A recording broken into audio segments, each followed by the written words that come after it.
Sino ang nagpahintulot sa iyong kumain ng hita ng manok na walang paalam? 8 taon na mula nang kunin kita sa ampunan, hindi mo pa rin nababago ang ugali mong magnakaw. Nanay, ang mga masamang ugali kapag naitanim na, mahirap nang alisin. Kung hindi lang dahil sa DNA test noong 8 taon ang nakalipas na nagsabing anak mo talaga ako. Ayoko na sanang tanggapin ka. Bibigyan kita ng 10 araw. Kung hindi mo mababago ang mga masamang ugali mo, bumalik ka na lang sa ampunan. Nanay, gutom na talaga ako. Kalahating mangkok ng kanin na ang kinain mo. Gutom ka pa. Babae ka. Bakit ang dami mong kinakain? Bakit hindi ka matutulad kay Tsinsin? Pero marami pong merienda sa kwarto ni Xingxing. Sumasagot ka pa. Yunat mo ang kamay mo.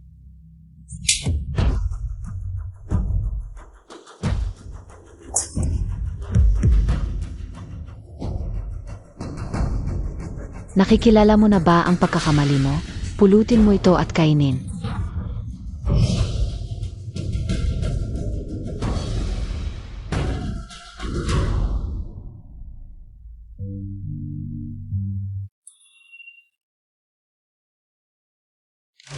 Kung may susunod pa, kung gusto mo ng hita ng manok, sa basurahan ka na lang humukay.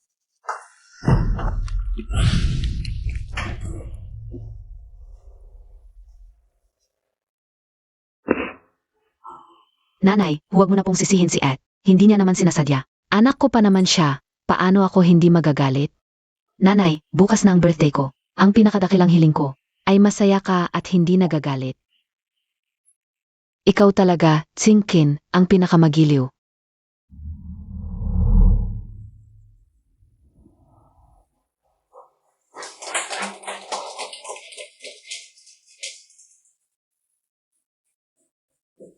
Hindi ba sinabi kong manatili ka sa kwarto?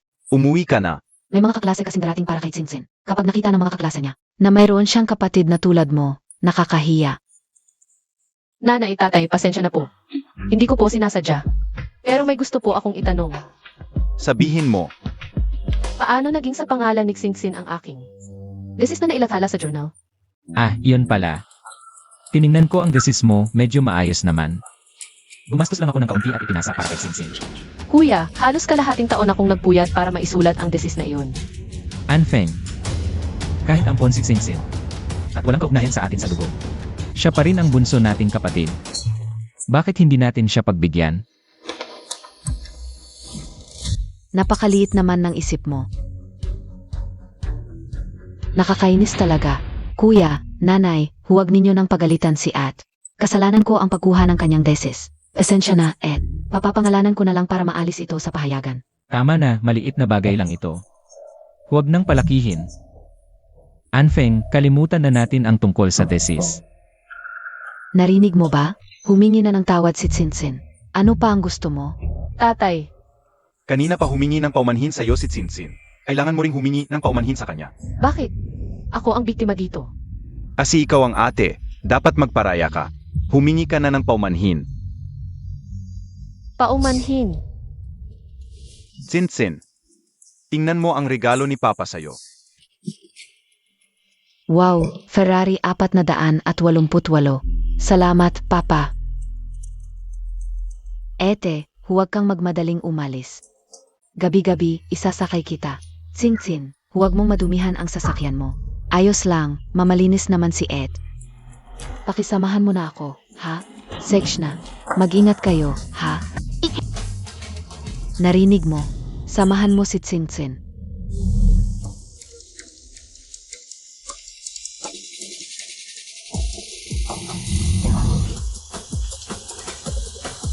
Xingxin, dahan-dahan lang. Ete, ang duwag mo naman.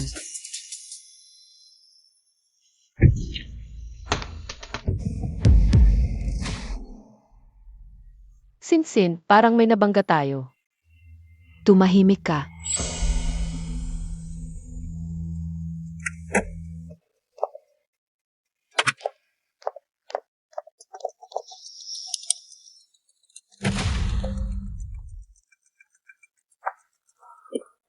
Anong ginagawa mo?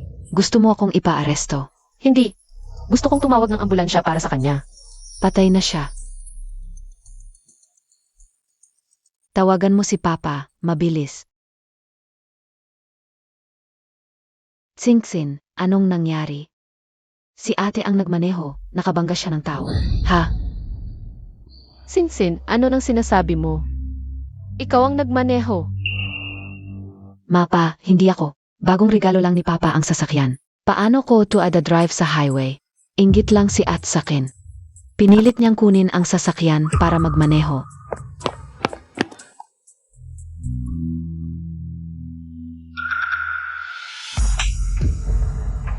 Nagmaniho ng mabilis, nakabangga, tapos ako ang isisisi. Anong klaseng anak ka ba? Sinsin, huwag kang matakot. Junkian, tumawag ka ng pulis. Ngayon ko lang ipapakulong ang walang hiya mong anak. Ma, huwag kang mag-alala. Hindi siya makakatakas sa batas. Ma, Umalis na tayo.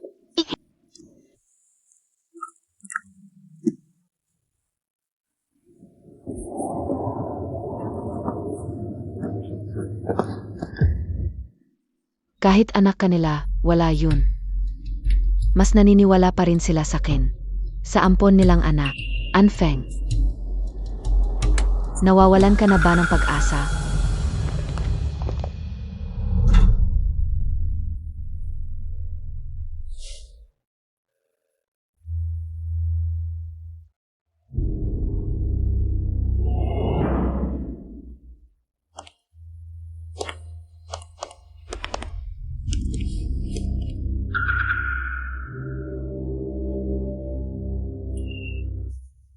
Ete, nagkita ulit tayo.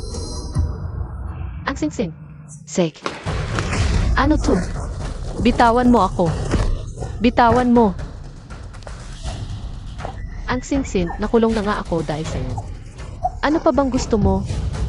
para tumahimik ka. Pamilyaan. Isang prinsesa lang ang maaari.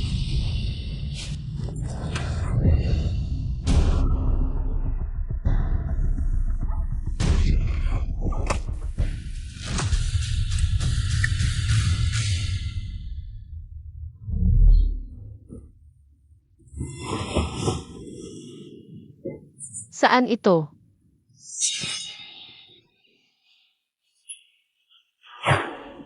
Ako. Hindi ba ako pinatay ni Ang Sinsin?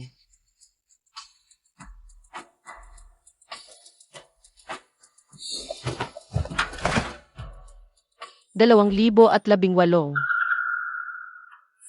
4 na taon na ang nakalipas. Baka sakali. Nabuhay ako muli.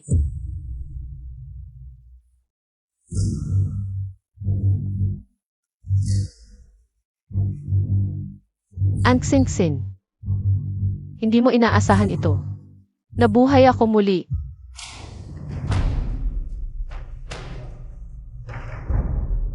Sa nakaraang buhay, naghangad ako ng pagmamahal, palaging nagpapakumbaba sa iyo. Ngunit itinuring ninyo akong basura. Sa buhay na ito, paiiyakin ko kayo at magmamakaawa ng kapatawaran.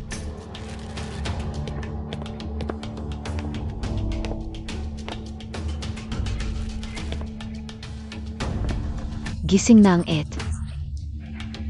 Halika't kumain ng almusal, hindi kita pagagalitan sa nangyari kahapon. Ang nangyari kahapon, ano yon? Wawala. Sabihin, sasanggalang ka ng nanay. Baka naman inapi ka na naman ni Anfeng. Hindi ako inapi ng Ete, kahapon ay aksidente lang ng Ed. Nasinira ng kutsilyo ang sapatos ko. Anfeng, sinira mo ang sapatos ng kapatid mo. Sa nakaraang buhay, natatakot akong mapalaya sa bahay. Kahit alam kong pinagbintangan ako ni Ang Sinsin, ay nagpaumanhin pa rin ng walang imik. Napakatanga ko talaga. Anong pinagtatawa mo? Babalik ako sa babala. Ang mga masamang ugali mong dinala mula sa ampunan. Kung hindi mo pa ito itatama, ikaw ay Ipapauwi mo ako. bastos. Nangahas kang sumagot sa akin. Panuntunan ng angkan ng An. Ang mga magulang ay pinakamataas. Ang lumapastangan ay papaluin ng 10 bises. Kunin mo ang panukat.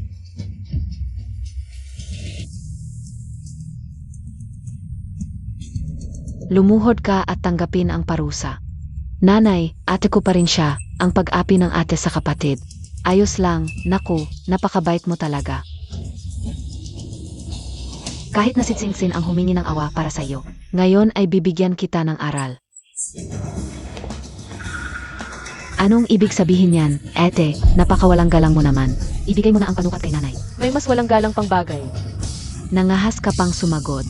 Nanay, tignan mo siya. Ma, sinaktan niya ako. Bakit hindi niyo siya pinagbabawalan?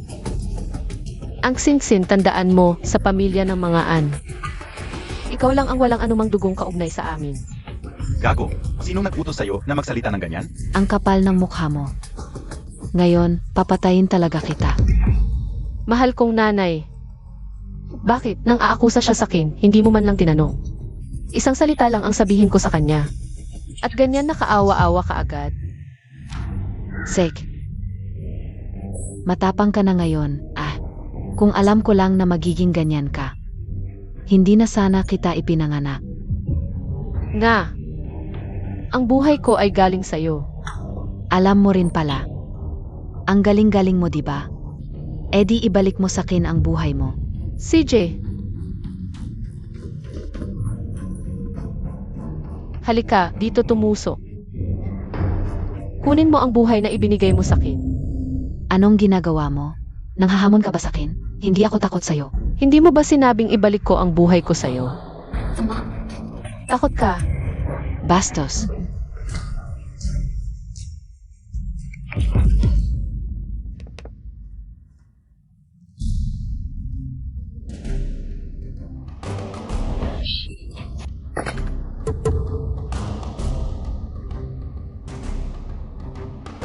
Ikaw.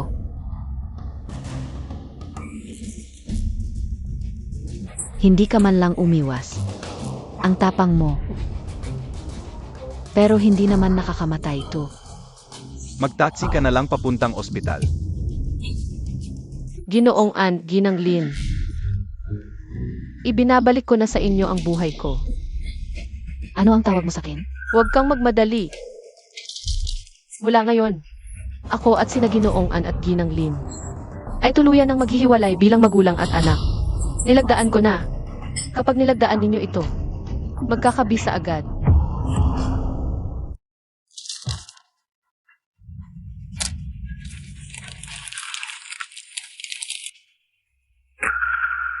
Anfeng, nagmamalaki ka na, Ang lakas ng loob mo maglaro ng paghihiwalayan. Sa harap ko, si An Chenshan. Gago. Napakagago mo. Wangma.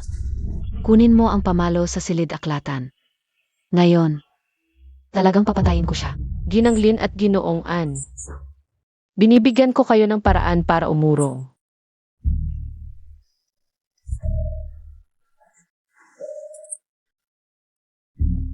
May mga fingerprint na ni Ginang Lin ang kutsilyong ito. Kung tatawag ako ngayon ng pulis, ano sa palagay ninyo? Hindi kaya siya maisasakdal sa pagtangka sa akin? Grab ka naman, Ed. Gusto mo pa talagang ipakulong. Tumahimik ka, Green Tea. Anfeng, mas masahol ka pala. Aysa sa inakala ko. Mabangis na babae. Ganito pala ang tingin niyo sa akin. Ano ba talaga ang gusto ninyo? Wala naman akong gustong gawin. Pirmahan ninyo lang ang kasunduan, hindi ako tatawag ng pulis. Sek. Pirma, di ba? Narito ang gusto mo. Hanggang kailan ka pa maglalaro?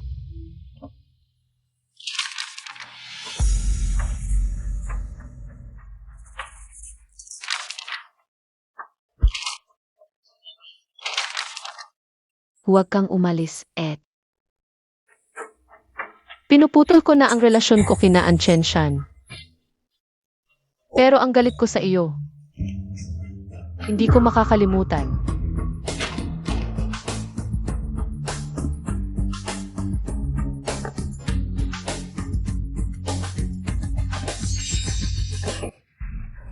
An Chenshan, ang anak mong ito. Gusto pa akong ipakulong. Pinuputol pa ang relasyon. Aksyonan mo ba ito o hindi? Aling Wang, Ano po ang utos ninyo, Ginoong Panginoon? itigil na ang weekly allowance ni Anfeng. Tingnan natin kung hanggang kailan siya magiging matigas ang ulo. Ginoong Panginoon, ito po. Ano? May problema ba? Ipaglalaban mo ba ang anak na ito? Ginoong Panginoon, ang totoo po, hindi namin binibigyan. Ng allowance si Binibining Anfeng. Ano ang ibig mong sabihin? Noong umuwi si Binibining Anfeng makalipas ang 6 na buwan, ang dapat po sana niyang allowance ay kalahati ng kay Binibining Sinsin. Tig 30,000 bawat linggo. Pero sinabi po ng ginang na napakaraming masamang bisyo ni Binibining Anfeng. Kaya pinatigil muna namin ang allowance niya. Iyon ay, para maging karapat dapat siyang pumasok sa pamilyaan. Kailangan niyang baguhin ang mga bisyong iyon. Paano naman siya nabuhay sa paalan nitong mga nakaraang taon? Tatay, mabuti naman po ang buhay ni At sa eskwelahan. Mukhang sina John Kian at ang dalawa pa, ang palihim na nagbibigay sa kanya ng pera. Kaya pala hindi siya nagbabago kahit anong turuan. Nanay Wang, tawagin niyo si Junkian at ang iba. Ipapakita ko sa inyo kung gaano kaloko ang kapatid niya. Buti na lang at hindi nasaktan ang mahalagang parte. Magpahinga lang ng 2 o 3 linggo, gagaling na. Salamat, Doc. Magkano po ang bayad sa doktor? Huwag na, libre na. Salamat, Doc. Ang pagputol ng relasyon sa pamilyaan ay unang hakbang lamang. Para lumuhod sila sa pagsisisi, kailangan kumita ng pera. Kumita ng malaking pera, sapat para tignan kanila ng mataas.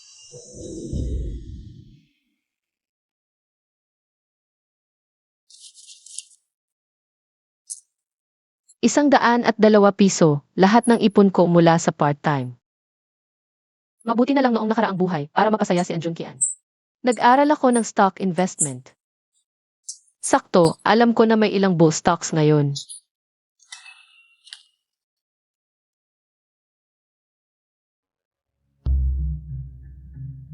Hello, pakibili po ng Zongshi Technology. Ito ang ₱102 piso, pakibilang po. Neng, alam mo ba ang stocks?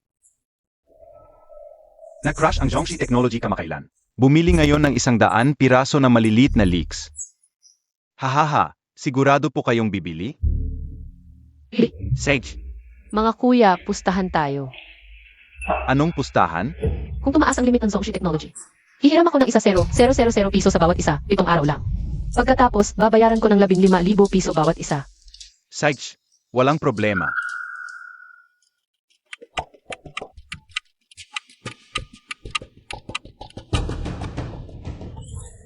Tumalaga nga ang Zhongxi Technology. Ang galing mo, Nen, tama lahat.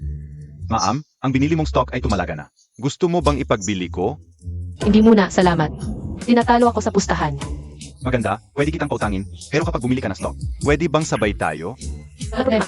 Nen, may cash ako. Umutang ka muna sa akin. Maganda, bigay mo account mo. Mag-transfer ako agad.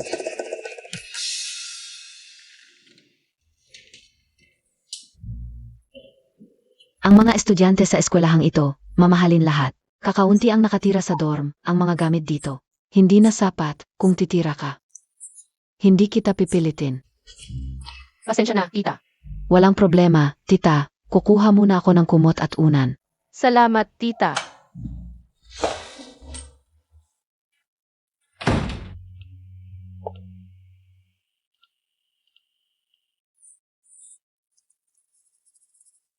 Hindi stable ang stock market, ang short term lang ang kita.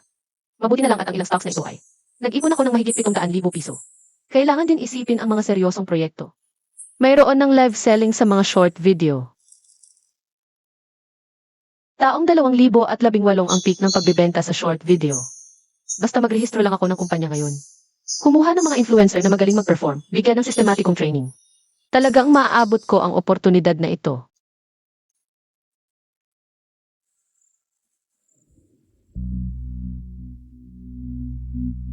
Sabihin mo nga.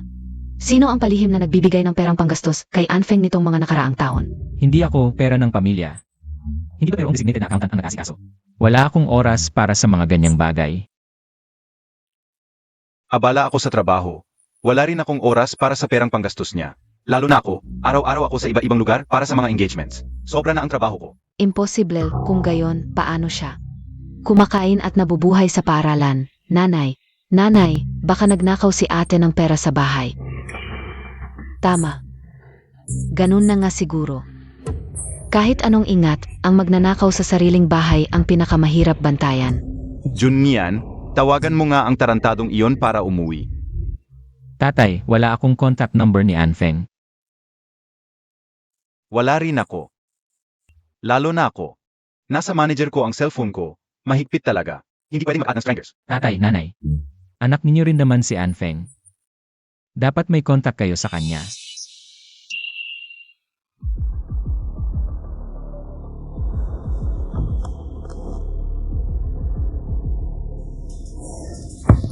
Yung tarantadong iyon, hindi nagbago ang ugali. Bakit ko pa isa-save ang number niya?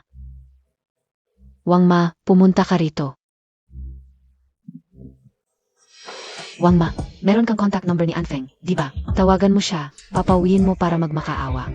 Ginang, wala pong cellphone si Anfeng. Wala siyang cellphone. Sa panahon ngayon, sino ang mabubuhay ng walang cellphone? Noong mga nakaraang taon, sabi ninyo, kailangang mahirapin muna si Anfeng. Para masanay, kaya hindi siya binigyan ng cellphone. Ay, nanay. Pero nakita ko si At sa paralan, may ginagamit siyang cellphone. Ano? Tiyak ninakaw niya ang pambili niyon. Tingnan ninyo ang mga mahalagang gamit at pera ninyo. Baka may nawawala. Sige, sana naman hindi nawala ang mga limited edition kong alahas. Junkian, mas maingat ka. Puntahan mo agad ang kwarto ng tarantadong iyon. Isa-isahin mo. Tingnan natin kung may nakuhang anumang bagay na ninakaw. Huwag kang mag-alala. Madilim ang ilaw sa basement, Ginoo. Ako ang maghahatid sa iyo.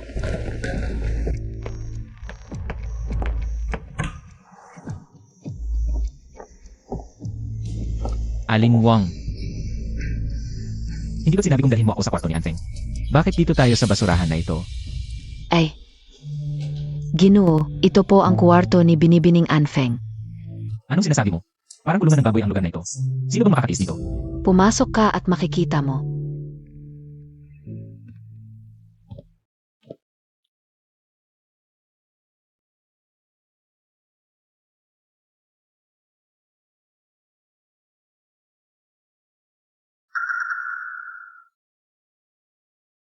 Kwarto nga ni Anfeng ito. Dito tumira si Binibining Anfeng sa loob ng 8 taon. Bakit siya dito tumira? Wala bang ibang kwarto sa villa? Punong-puno na ang mga kwarto sa itaas. 3 pang kwarto ang naalala ko sa basement. Nakalimutan mo na ba, Ginoo? Iyon ay inutusan mo noon. Isa ay para kay Binibining Tsingtsin bilang studio. At ang isa pa, ay para sa aso ni Binibining Tsingtsin. Kahit ang aso ay may sariling kwarto. Pero si Anfeng wala. Bakit hindi niya sinabi sa amin? Lagi nang natatakot si Binibining Anfeng na hindi siya makasundo sa pamilyang ito. Laging maingat, hindi siya makapagreklamo. At saka, kung konting pagmamalasakit lang ang ibigay ninyo, hindi sana. Sabihin mo. Hindi kita sinisisi. Hindi sana 8 taon na, hanggang ngayon hindi pa ninyo napapansin. At nakatira pa rin sa napakasamang bodega.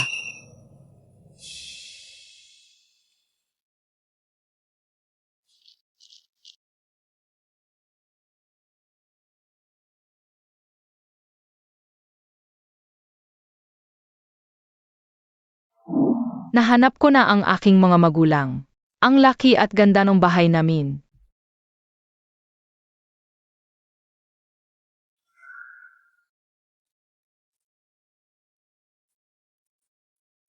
Parang ayaw sa akin ng lahat, pero okay lang. Sisikapin kong tanggapin nila ako. Ang galing ng kuya ko, 20 anyos pa lang ay tapos na ng bachelor's, master's at doctorate. Sabi ni Papa, sa kanya ipapamana ang kumpanya. Ipinapangako ko na magiging kasing galing niya ako balang araw. Isang buwan kong ginawa ang regalo sa kuya ko para sa kanyang kaarawan. Bakit hindi man lang niya tiningnan, itinapon lang sa basurahan? Hoy, Anfeng, okay lang yan. Baka ayaw lang ng kuya mo sa teddy bear.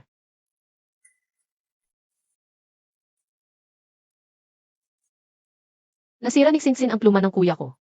Natakot akong masaktan siya, kaya nagtrabaho ako. Para makabili ng kaparehong pluma.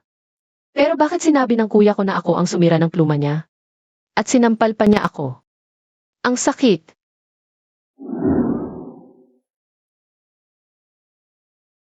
Hindi ako pinapansin ng mga magulang ko, pati ng kuya ko. Bahay ko pa ba ito? Parang ang lamig, parang naubusan ako ng hangin. Ah, ganun pala. Hindi si Xiaofeng ang kakaiba. Tayo ang nagkamali sa kanya. Kuya, para sa'yo. Aling Wang. Huwag mong sasabihin kanino man ang tungkol sa notebook. Pupunta ako mismo sa paaralan para kay Xiaofeng. Humihingi ng paumanhin.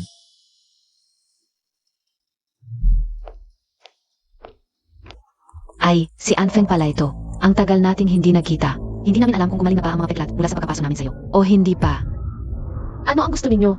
Sinabi ni Miss Tsingtsin na kinasuhan mo siya kahapon. Kaya inutusan niya kaming tatlo na pumunta rito para bigyan ka ng leksyon. Hulihin siya. Hubarin muna ang kanyang palda. Ipaparamdam ko sa kanya kung ano ang kahinatnan ng pagkakasala kay Miss Tsingtsin. Bitawan ninyo ako. Labag ito sa batas. Batas? Sino ang hindi nakakaalam na ang pamilya ni Miss Tsingtsin ay may kapangyarihan at impluwensya? Kahit tayo'y lumabag sa batas, madali itong maayos. Ano pa ang hinihintay ninyo? Gawin na. Tigil. Bitawan. Xiaofeng. Bakit? Pumunta ka rin ba rito para bigyan ako ng leksyon? Hindi, Xiaofeng. Kuya, ngayon ko lang nalaman na tayo ang nagkamali. Umuwi ka na sa amin. Sasabihin ko sa lahat ang totoo. Umuwi? Saan ang bahay ko? O sadyang inisip mo na nakakahiya ako sa'yo dito? Kaya gusto mong dalhin ako sa ibang lugar para saktan? Ang tangkad at gwapo mo naman.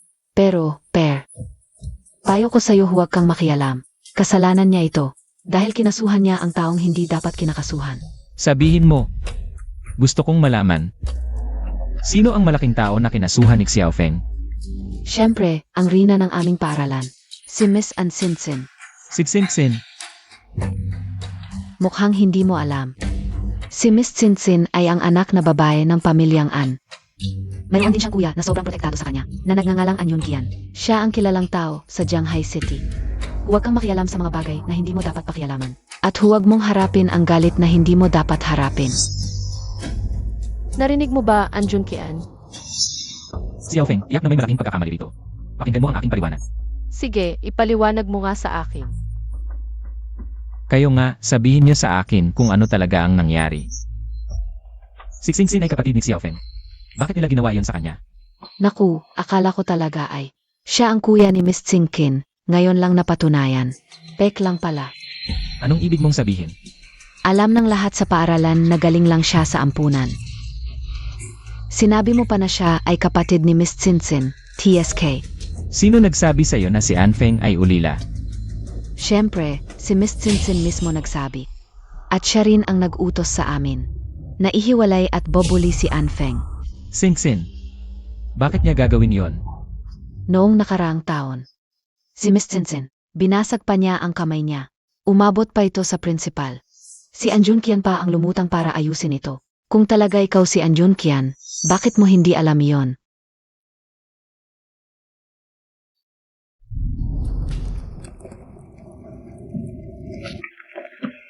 Kuya, may isang bagay sana akong hihingin ng pabor. Sabihin mo. Nakagawa ako ng kaunting gulo sa paaralan. Close ka kasi sa principal. Pwede bang tumawag ka na lang para sa akin? Ang aming Tsingtsin ay napakabuti.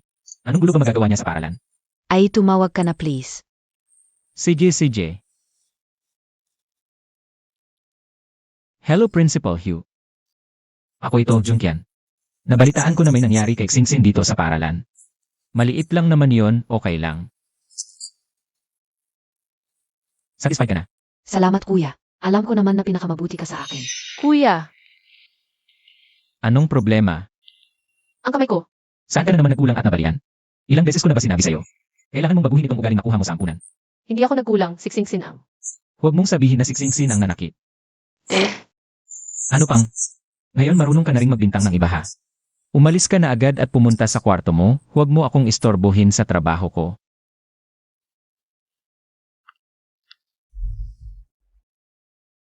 Xiaofeng. Ito ba yung pangyayari na nabali ang buto noong isang taon? An Junqian, nagpapanggap ka lang bang hindi alam dito? Gusto mo akong ipauwi para pahirapan ako ulit? Hindi ganyan si Xiaofeng. Talagang napabayaan ka ng kuya. Pero ngayon, para talaga sa ikabubuti mo. Para sa ikabubuti ko? Kung talagang para sa ikabubuti ko, umalis ka sa mundo ko. Huwag kang magpakita sa harap ko. Sinong nagsabing pwede kang umalis? Dati, may isang bagay na hindi ko maintindihan. Huwag kang magdaldal dito. Ngayon alam ko na, kapag mabait ka, aapihin ka, kapag matapang ka, takot sila sa'yo. Kailangan kong sabihin ang totoo kay at San. Para tulungan nila sa pagpapaliwanag kay Xiao Feng. Sana hindi sinasadya ni Xinxin. Cellphone. Hello, MS Tsintsin. Ang ipinag-utos ninyo tungkol sa pag-ayos ng Anfeng.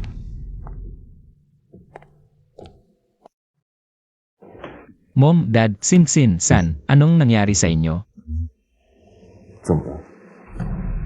Nawawala ang relo ni Lee. Ang relong yon, noong nilagdaan ako bilang endorser ng Cartier. Ito ay special na ginawa para sa akin. Isa lang sa buong mundo. Hanapin natin ulit, baka nakalimutan lang sa ibang lugar. Hindi na kailangang hanapin. Siyempre ninakaw ng yon, nagreklamo na ako sa pulis. Madaling panahon, huhulihin siya ng mga pulis. Mom, bakit hindi mo muna inalam ang katotohanan? Bakit lang kay Hindi na kailangan, ganun talaga siya. Hindi na magbabago. San?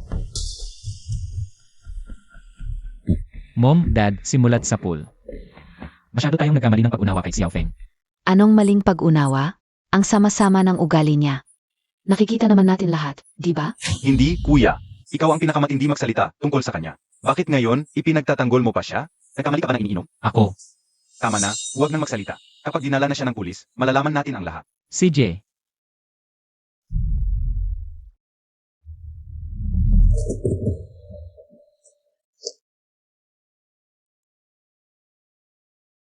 Kahit second hand lang, may cellphone na rin ako. Na talagang akin. Anfeng, hinahanap ka ng mga pulis. Ikaw ba si Anfeng? Ako nga. Ano po ang problema? May reklamo, pinaghihinalaan kang nagnakaw. Sumama ka sa amin. Ako magnanakaw. Kanino? Ang pamilyaan. Sige, sasama ako sa inyo.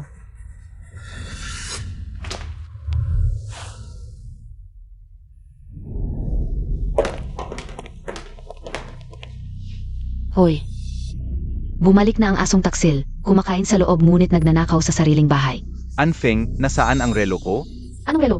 Nagkukunwari ka pa. Yung custom Cartier watch ko. Anong kinalaman ko dyan? Ang mga anak ko, magaganda ang ugali, matatalino at may pinag-aralan. Ikaw lang ang puno ng masamang bisyo at paulit-ulit na sinasaway, ngunit di nagbabago. Kung hindi ikaw ang magnanakaw, sino pa? May ibang magnanakaw. Si Ang Singsin ito. Walang anumang dugongan sa kanya. Sino ang nakakaalam kung hindi siya ang may masamang hangarin mula sa simula? Ang kapal ng mukha. Nagbibitaw ka pa ng kasinungalingan kay Jinsin. Paano ka naging ate? Tamad na akong makipagtalo sa inyo. Ebidensya. Ipakita mo ang ebidensya sa ako amin. Ebidensya. Sakto, may saksi kami. Wangma. Wangma, sabihin mo. Noong nakaraang linggo, nakita mo ba siya? Pumasok sa kwarto ni Lee. Opo, ginang, pero malinaw ang ebidensya. Tatanggihan mo pa ba? Noong nakaraang linggo, pumasok nga ako sa kwarto ni Anli. Ngunit hindi ibig sabihin noon ay pumasok ako para magnakaw. Pumasok ka sa kwarto ko. Kung hindi para magnakaw, para saan? Sana hindi ka na lang dinala dito ng mga magulang namin noong 8 taon na ang nakalilipas. Nagsisisi talaga ako na pumasok ako noon.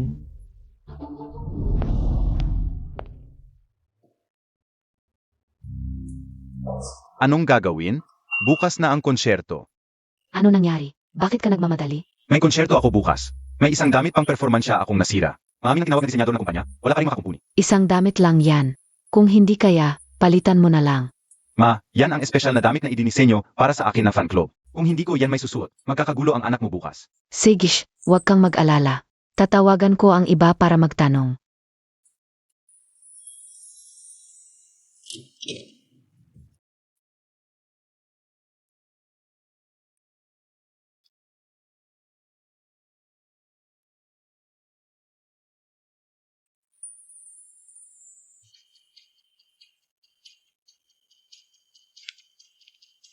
Ma. Salamat. Anong salamat? Wala naman akong ginawa. Sa wakas, may magagawa na naman ako para kay Sanjay. Ngayon na naaalala ko, gusto kong sampalin ang sarili ko. Anong sinasabi mo sa sarili mo? Bilisan mo at ibalik mo ang relo. Kung hindi mo ibabalik, babaliin ko ang maruming kamay mo. Anli, hindi ko ninakaw ang relo mo. Ngunit masasabi ko sa iyo kung ano ang ginawa ko sa kwarto mo. Magdahilan ka pa. Isang linggo na ang nakalilipas, may banda ang grupo mo sa Jiang High City. Ngunit sa gabi bago ang palabas, nasira ang damit mo pang performansya. Alam ng lahat yon. Pumasok ako sa kwarto mo. Para lang ayusin ang costume mo sa show. Sinasabi mong ikaw ang nag-ayos ng costume ko? Ang daming high-end designer ng kumpanya ko. Wala silang nagawa. Ikaw, isang inampon mula sa orphanage. Ano ba alam mo? Sinasabi ko lang ang totoo, hindi ko kailangang ipaliwanag. Huwag kang magpaligoy-ligoy, ibigay mo na ang relo. Sige, sasabihin ko na kung nasaan ang relo. Tingnan mo, sabi ko na magnanakaw ito. Nakakahiya sa pamilyaan. Mom, Dad, may bisita tayo. Huwag kayong magpaka-istambay sa harap nila. Si Tsinkin talaga ang maunawain. Hindi tulad ng isang ingrato. Inalagaan, tapos kinain pa ang kamay na nagpakain. Huwag kang magmadali, malalaman natin kung sino ang ingrato. Wang Ma, halika rito. MS Anfeng. Samahan mo ang mga pulis. At halughugin ang kwarto ni Ang Singsing. Baka mahanap natin ang ninakaw. Anong gagawin mo? Isasangkot mo na naman ako. Sangkot o hindi, makikita natin. Pakiusap, samahan mo ka. Ito. Wang Ma, samahan mo sila. Si Tsingtsin ay mabait at maunawain. Hindi siya gagawa ng mga pagnanakaw. Gusto kong malaman kung ano ang balak nitong isa.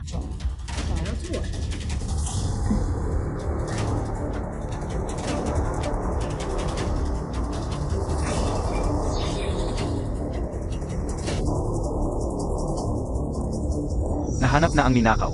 Nasa kwarto mismo ni Ansinsin. Ang relo ko, salamat sa Diyos, nahanap din. Ngayong malinaw na ang lahat. And Matlinyuru. Pwede bang dalhin na ng mga pulis ang suspect? Pakiusap, sumama ka sa amin. Hoy mga pulis, iko-cancel na namin ang kaso. Siguro naglalaro lang ang anak ko, at hindi sinasadyang kinuha ang gamit ni San. Misunderstanding lang ito. Ayos na ang problema. Umalis na muna kami. Salamat sa inyong dalawa. AMM.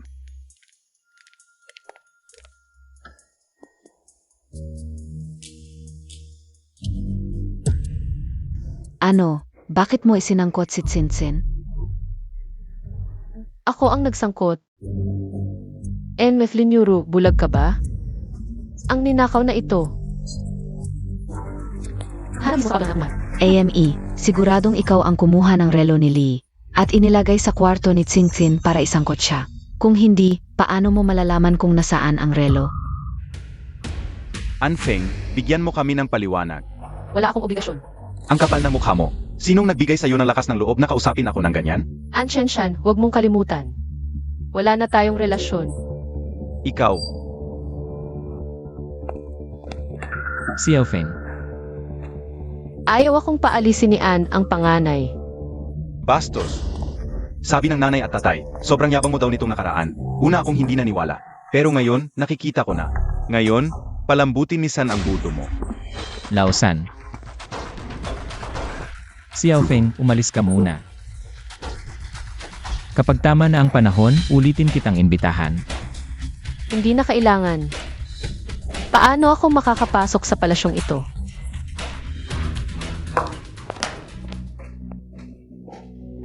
Wang Ma. Sinong nag-utos na maglagay ka ng tubig na kumukulo? Gusto mo ba akong patayin? Ginoo, huwag kang magalit, papalitan ko agad. Nanay, talagang hindi ako nagnakaw ng relo. Sigish, huwag kang matakot, naniniwala ako sa'yo. Kahit ikaw ang kumuha, hindi ka sisisihin ni nanay o ni San. Hindi ka namin sisisihin. Dalhin kita sa isang lugar. Anong lugar? Malalaman mo pagdating doon.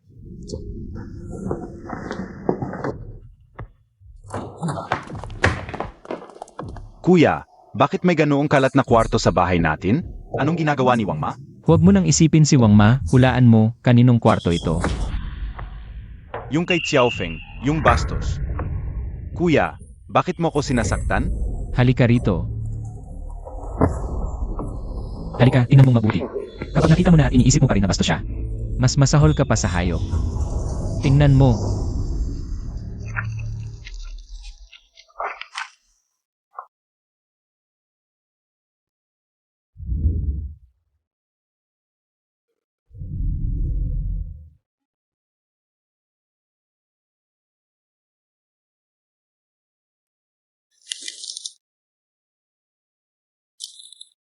Impossible to. Hindi ako naniniwala, impossible. Peki to. Alam mo sa sarili mo kung totoo o peke, isip-isipin mo. Gaano karami ang ginawa ni Xiaofeng para sa'yo? Pinagsama-sama niya ang mga fans mo, nagdala ng traffic, gumawa ng trabaho sa likod. Yung paborito mong damit. Si Xiaofeng din ang gumawa. Kaya pala marunong siyang mag-ayos. Kuya, Gaano karami ang ginawa ni Xiaofeng para sa atin? Paano natin siya tinrato? Paano siya tinrato ng nanay at tatay? Itinuring natin siyang parang ipis, winasak ang kanyang dignidad. Sinayang ang kanyang kabutihan, hindi siya hayop. Kami ang boss. Anong gagawin natin? pag-isipan ng mabuti. Paano natin maibabalik si Xiaofeng? Boss. May pag-asa pa ba tayong magbayad puri? Hindi na mababawi ang pinsalang ginawa natin kay Xiaofeng. Gawin na lang natin ang lahat ng makakaya. Para mapatawad tayo ni Xiaofeng.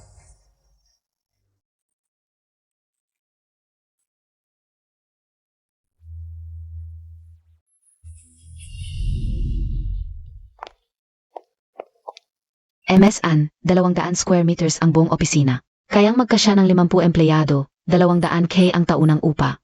Kung ngayon kayo magdedesisyon, 20% discount. Card. Sige, gagawa na ako ng kontrata, sandali lang po.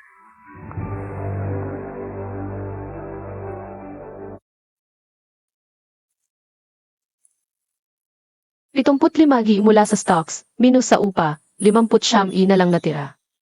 Sapat para sa umpisa ng kumpanya. And family, huwag kayong mag-alala, hindi magtatagal.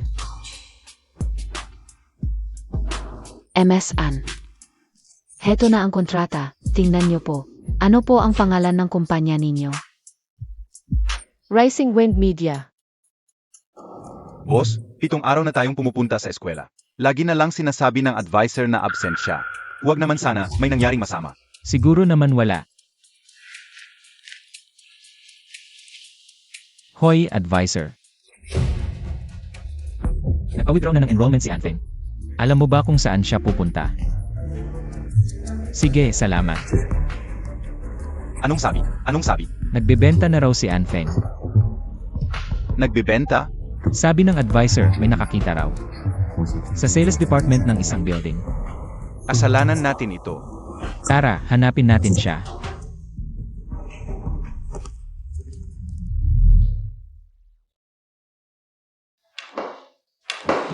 Hi, ano ng pangalan mo?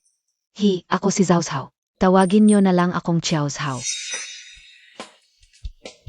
Nasaan po si Boss An? Kailan po magsisimula ang interview? Ako si Anfeng. Ang bata mo pala, Boss An. Nagsisisi ka bang pumunta rito? Hindi naman. Dahil sa vision ng kumpanya, kaya ako narito. Boss An, naniniwala ka bang magiging sikat ang pagbebenta sa short videos? Siyempre. Naniniwala ako sa iyong paningin. Sige, ikaw ay nahara na. Ganun lang, parang ang dali. Nakita ko na ang iyong profile, galing ka sa Tsinghua at Peking. Isang karangalan na mapunta ka rito sa amin. Sige, mag-ayos ka at sumama ka sa akin sa headquarters ng Daoshu. Boss An, bakit tayo pupunta sa headquarters ng Daoshu? Para sa short video e-commerce, natural na kailangan natin kausapin sila. Tungkol sa live streaming e-commerce traffic support. Tayo lang dalawa, papapasukin kaya tayo. Huwag kang mag-alala. Xiaofeng. Huwag muna kayong magalit, pakinggan niyo muna si Kuya San, okay? Wala akong oras. Xiaofeng. Ang pagdaramdam mo sa amin ay isang bagay, ang pag-drop out mo ay ibang bagay. Huwag kang magpakatigas sa amin. Sa tingin mo ba, dahil nag-drop out ako, wala na kayong kontrol sa akin? Hindi, Xiaofeng, para sa ikabubuti mo ito. Para sa ikabubuti ko, si Ann ang sikat na artista. Ang inyong karumihan at kahihiyan baka hindi nyo alam. Xiaofeng, ang may kamay ngayon. Narito kami ngayon hindi lang para payuhan ka, kundi para humingi ng tawad. Parang kunehong nagdadala ng regalo. Kung mayroon kayong masamang balak, gawin nyo na. Huwag kayong magpanggap. Bitawan mo ako. Ano ang kailangan para patawarin mo kami? Patawarin kayo. Hindi kailanman. Ano ang balak mong gawin? May pagkakamali si Kuya San. Hindi ko hinihiling ang iyong kapatawaran. Ngunit sana ay magpatuloy ka sa pag-aral. Pa sa iyong kinabukasan. Ano ang ginagawa nila? Ang ingay. Hindi ba't ito ang sikat na idol group? Si Anli, ang leader ng Star. Bakit siya lumuluhod? Malaking balita ito. Sino ba ang babae na ito? Kayang magpaluhod kay Anli para humingi ng tawad? Mabuti si Ann, ang sikat na artista. Ang palabas na ito ay paggamit sa iyong katanyagan. Gusto mong gamitin ang iyong mga fans para ibuli ako online. Para ipahamak ako. Tama na, huwag nang kumuha. Ayaw niyo bang makasuhan? Umalis na tayo. Xiaofeng, hindi yun ang ibig kong sabihin. Sa pagkabigla ko lang. Wala akong pakialam kung ano ang gusto mong gawin ngayon. Basta huwag mong galawin ang aking limitasyon, kung hindi magpapakatapat ako sa inyo. Xiao tayo na. Xiaofeng. Huwag nang habulin. Masyado ng sobra. Ano ang gagawin natin? Sundan natin ang palihim para makita ang gagawin niya. Sage. Na, kontakin mo ang kumpanya mo para sa UA. Huwag hayaang lumabas ang nangyari kanina. Alam ko na.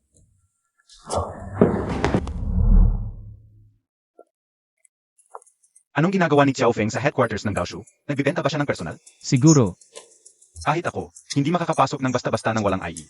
Baka mapalaya si Xiaofeng mamaya. masyado pang bata talaga. Kuya, kung mapalaya si Xiaofeng, dapat ba tayong lumabas? Hindi na natin dapat pahintulutang masaktan pa si Xiaofeng. MSN. Ay, kuya, hindi ba yan si Manager Zhang ng Gaoshu Group? Bakit siya mismo ang sumalubong kay Xiaofeng? Walang katuturan. MSN, ang proposal mo sa live streaming at pagbibenta. Nabasa ko na, pero ang mas nakakagulat. Ang author ng proposal ay napakabata pa. Salamat sa pag-aproba, Manager Sang.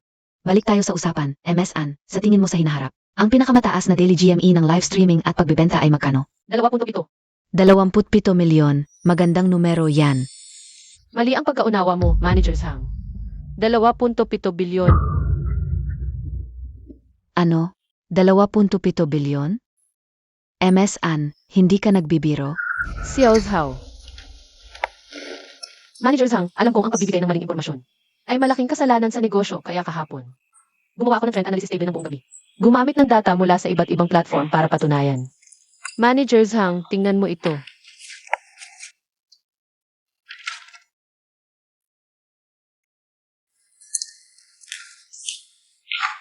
MSN, napakakumpleto ng proposal mo. Pero hindi natin alam ang mangyayari sa hinaharap, kaya ganito. Bibigyan ko kayo ng pilot live streaming room. Ang online traffic ay maaaring suportahan ng hanggang 1,000 katao. Pagkatapos ng live stream, kung ang daily transaction ninyo ay maaaring umabot ng 100,000, ilalabas namin ang traffic para sa live streaming room ng inyong kumpanya. Walang problema.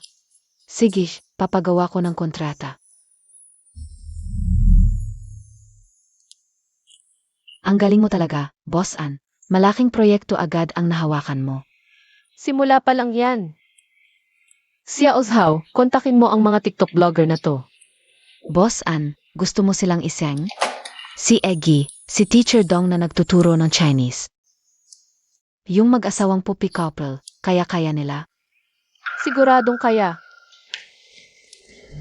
Manager Zhang, sandali lang po.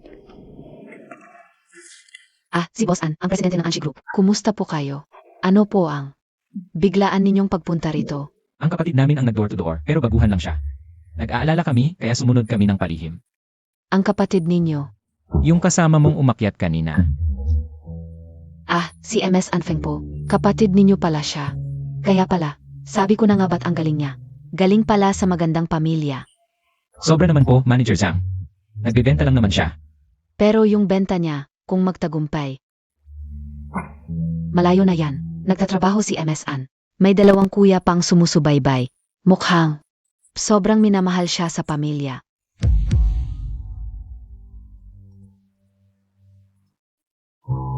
Hello, ma? Ano? Lumabas na ang Math Olympiad score ni Bonso? Number 1 sa buong bansa? Galing. Pupunta raw ang Tsinghua at Peking University para i-recruit siya. Sa gabi, para kay Bonso. Sage, alam ko na. Talagang matalino ang kapatid ninyo. Hindi naman po. Mauna na po ako sa trabaho. CJ, Ang victory party ni Kuya Sinsin. Isasama ba natin si Xiaofeng? textan ko siya. Bahala na siya kung pupunta. May number ka ng cellphone ni Xiaofeng? Hiningi ko sa advisor niya. Pero may kakaiba. Sabi ni Xingxin, matagal nang may cellphone si Xiaofeng. Pero sabi ng advisor niya, noong nakaraang linggo lang bumili si Xiaofeng ng second hand. Baka nakalimutan lang ni Tsintsin. Bilisan natin, mahuhuli na tayo.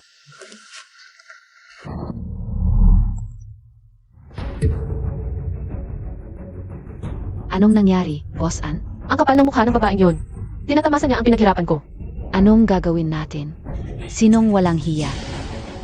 Ang akin, mas mabuting masira kaysa makuha niya. Hindi rin ito dapat mahulog sa kanyang mga kamay. Wala naman akong ginawang masama sa inyo. Bakit ninyo ako laging inaapi? Walang dahilan. Ang kahinaan ay kasalanan mismo.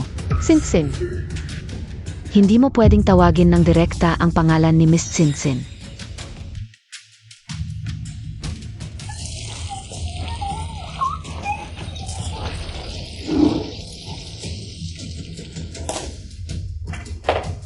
Lumabas muna kayo. Kami lang dalawa ang mag-usap.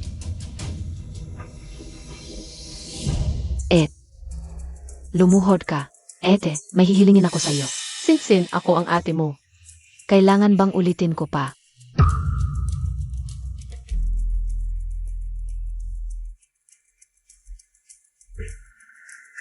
Ete, bukas na ang national competition ng Math Olympiad. Gusto kong palitan mo ang pangalan sa exam, paper mo ng pangalan ko. Palitan ng pangalan sa papel? Paano yan? Mahigpit na ngayon ang mga exam. Naayos ko na. Gawin mo lang ang sinasabi ko. Tandaan mo, gusto ko maging number 1 sa buong bansa. Sa galing mo sa pag-aral, siguradong makukuha mo yan. Xiao Zhao, samahan mo ako sa isang lugar. Bibigyan ko ang aking kapatid ng isang regalo.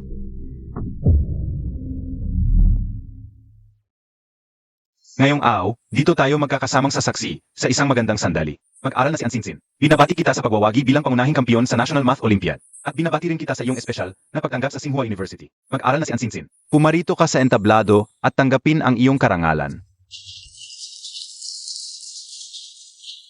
Salamat sa inyong lahat. Talagang karapat-dapat ang aking anak. Magaling sa pag-aral at magalang pa. Hindi katulad ni Anfeng. Masayang araw ito. Huwag nating banggitin ang mga nakakasama ng loob. Kaya ngayon, tinatawagan namin si President Hu at Director Wang ng Tsinghua University na pumarito sa entablado upang bigyan ng parangal si An Tsintsin. Salamat, Director Wang. Binabati kita. Mag-aral na An Tsintsin. Salamat, President. Ikaw ang bida ngayong araw. Ibahagi mo ang iyong mensahe.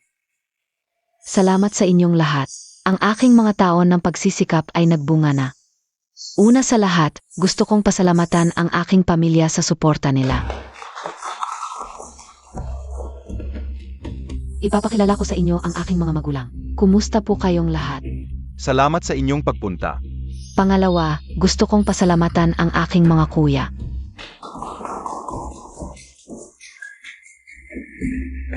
Siya ang sikat na artista na si An Lee. Siya pala ang kuya ni An Tsintsin. Yung pinakamatangkad, nakita mo ba? Siya si An Zhongqian, ang nangungunang young entrepreneur sa lungsod ng Shanghai. Maraming salamat din sa inyong lahat sa pagdalo.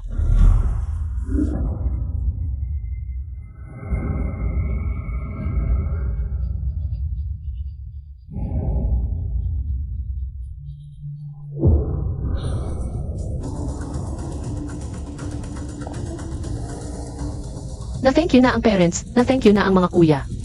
Yung ate, bakit hindi ka rin magpasalamat? Anak, ano ang ginagawa mo rito?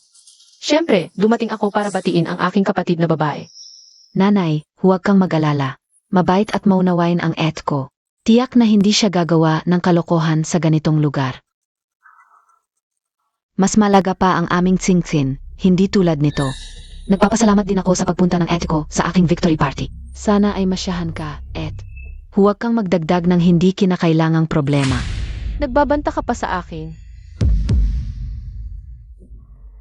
Ete, ano ang sinasabi mo? Hindi ko maintindihan. Nasa harap ng maraming tao tayo. Kailangan mo ring panatilihin ang iyong mabait na imahe, kung hindi. Sa ugali mo, matagal mo na akong sinampal. Anak, ano ang pinagsasasabi mo? John Kian. Palayasin ang taong iyan na puno ng masasamang salita. Estudyante, saang seksyon ka? Kung ayaw mo magkaroon ng disciplinary action, umalis ka na rito. Binibini si An Tsintsin. ay isang sikat na estudyante sa aming paaralan. Huwag kang magsalita nang walang basehan. Mabuti. Ikaw at kayong lahat. Ay naniniwala ba na si Ang Sinsin ay isang masunurin, responsable at masigasig na babae? Isang huwaran para sa mga kapwa estudyante. Yun yan, hindi pa ba sapat ang kahihiyan? Palayasin siya. Tatay, huwag kang magmadali. Makinig muna tayo kay Xiaofeng. Sige, ngayon ko lang lalantarin ang kanyang tunay na kulay. Tingnan ninyo kung anong demonyo ang nakatago sa kanyang kaluluwa. Huwag kang magmadali. Ito pa lang ang simula.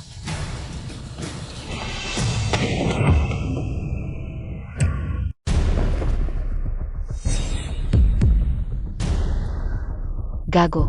Napakagago. Gusto ba niyang guluhin ang lahat? Talin ninyo siya at dalhin sa bahay. Susuntukin ko siya hanggang mamatay. Kuya, San, bakit kayo nawawala sa oras na kailangan kayo? Tatay, ako na ang bahala. Kalokohan ito. Estudyante, kung hindi mo malinaw na ipapaliwanag ang nangyari ngayon, hindi lang disciplinary action ang abutin mo.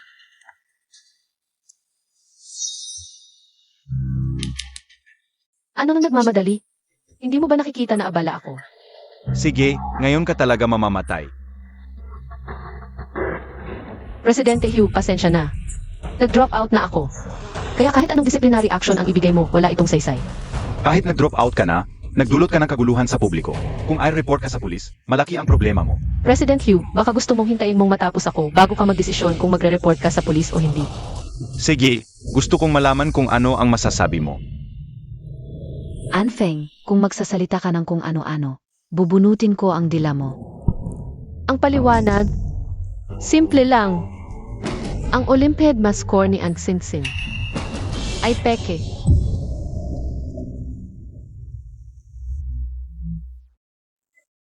Ayos, Anfeng.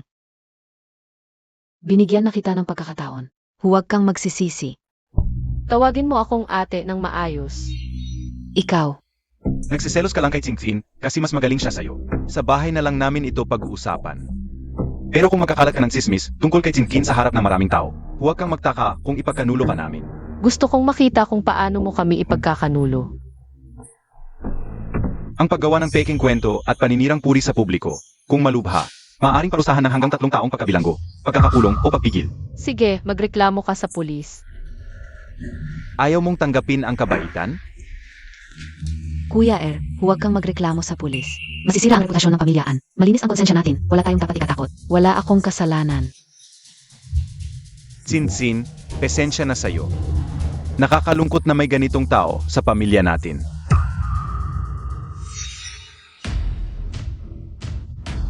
Magreklamo sa pulis. Hindi na mapipigilan ang batang ito. Ipakulong na lang para magbago. Sek, Classmate, sinasabi mo bang fake ang Olympiad math score ni Ang Sinsin? Pananagutan mo sa batas ang pagpapakalat ng maling balita. Alam ko, Sige, ipakita mo. Anong ebidensya mo na fake ang score ni Ang Sinsin? Fake ang score ni Ang Sinsin. ako ang ebidensya. Dahil ginamit niya ang score ko. AME, imposibleng ginamit niya ang Olympiad math score mo, classmate. Classmate, bago namin ipinadala ang admission notice, sinuri na namin ang lahat ng academic record ni Ang Sinsin. Sa loob ng 3 taon sa high school, lagi siyang nasa top 3 sa math sa buong high school. Hindi naman kagila-gilalas ang mga score niya, pero makatwiran na magtup siya sa Olympiad kung nag-excel siya. Akala ko may magagawa ang batang ito. Puro salita lang pala. AME, alam ng lahat. Na maraming awards si Tsingkin mula pagkabata. Ikaw, galing ka sa orphanage, isa kang bastos. At nangangarap ka pang sabihing ginamit ni Tsingkin ang score mo. Nakakatawa talaga. Sinasabi mong ginaya ni Tsingtsin ang Math Olympiad score. Paano mo nasabi yan? Hindi ko ginaya ang Math Olympiad score mo. Principal Hu, Director Wang, kailangan niyo akong tulungan. Principal Hugh, pwede niyo i-check ang past grades ko sa school system. Para malaman niyo. Ayaw mo talagang tumigil hanggat di nakikita ang katotohanan. Sige, ibibigay ko yan sa'yo. Kunin ang computer. Ano ulit pangalan mo? Anfeng. AME. Nung nakaraang buwan, 50 lang math score mo. Hindi ka man lang pumasa. Isang estudyanteng bagsak, nagsasalita pa ng malakas. Sinasabing siya ang nakakuha ng first place sa Math Olympiad. Grabe, nakakatawa. Ang laki na ng gulo, mahirap na itong ayusin. May ebidensya, pagdating ng pulis, siguradong tapos siya. Estudyante, hanggang ngayon, nagsisinungaling ka pa rin? Anfeng.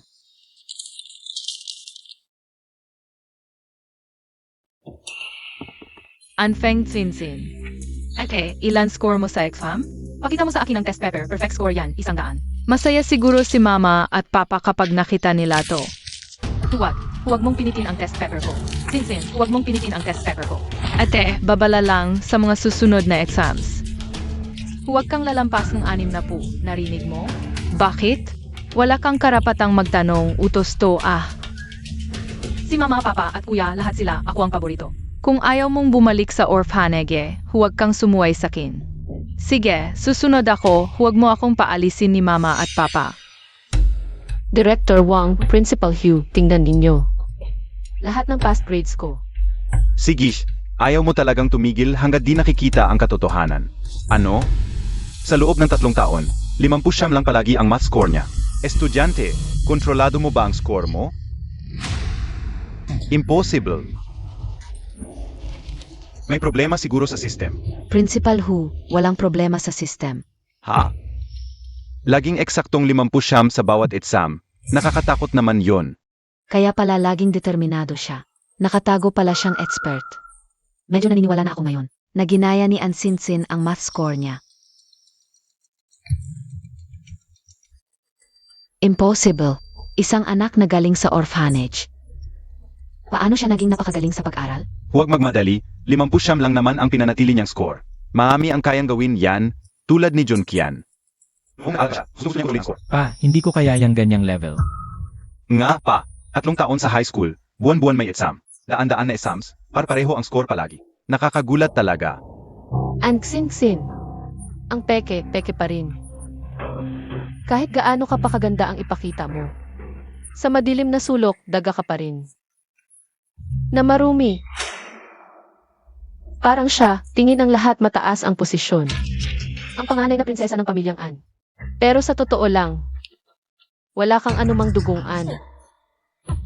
Isang peking mayaman na nang aagaw ng pugad. Kalokohan, purong kasinungalingan. Mali ba ang sinabi ko? Siyempre, sobrang mali. Sige, ipaliwanag mo. Inaakusahan mo si Tsinsin na ginamit ang score mo. Kung ikaw ang naghahabla, dapat alam ng lahat. Hindi pwedeng maging testigo ang naghahabla. Tama. Kahit kaya ni Anfeng ang mag-control ng score, hindi ibig sabihin totoo lahat ng sinasabi niya. Si Ansinsin ang diyosa ng paralan natin. Walang ebidensya, hindi ako naniniwala na nang-agaw siya ng score. Si Lau talaga, gintong abogado. Nang Jianghai, hawak agad ang league nitong ahas. Tignan natin kung paano siya magdadahilan. Tama si Kuya Kahit kaya mo ang mag-control ng score, hindi mo pwedeng basta sabihin na ang score ko ay ninakaw sa'yo. Malapit ka nang mamatay, bakit ka ngumiti? Nakakatawa kayo. Anong nakakatawa? Hindi man ako pwedeng maging testigo, hindi ibig sabihin wala akong ebidensya. Impossible. Malinaw na. Gusto mong sabihin bago mo ako dinala sa abandoned corridor. Walang kisi. Hindi ko maintindihan ang sinasabi mo. Ano to? Voice recorder. Hindi ako naniniwala. Bigyan mo ako. Ang Tsinsin, bakit ka nagmamadali? Alam kong may hinanakit ka sa akin. Akala ko'y inagaw ko ang pagmamahal ng magulang mo sa'yo. Pero hindi mo naman pwedeng basta-basta akong pagbintangan. Tsinsin, huwag kang mag-alala. Ang malinis, malilinis. Paninirang puri at pagpapaatang. Kailangan bang umabot pa to? Sa legal na usapin bago ka tumigil? Segish, tatawag ako ng pulis. Tingnan natin kung gaano ka kaingat. Ano yon? Gusto ko pa ring bigyan ng pagkakataon si Ed. Ikaw, napakalambot ng puso mo. Sa tingin ko, hindi yon pagiging mabait, kundi takot. Ansande, kung ganoon ka kagustong magreklamo sa pulis, pagbibigyan kita. Pasok na po kayo, mga kapulisan.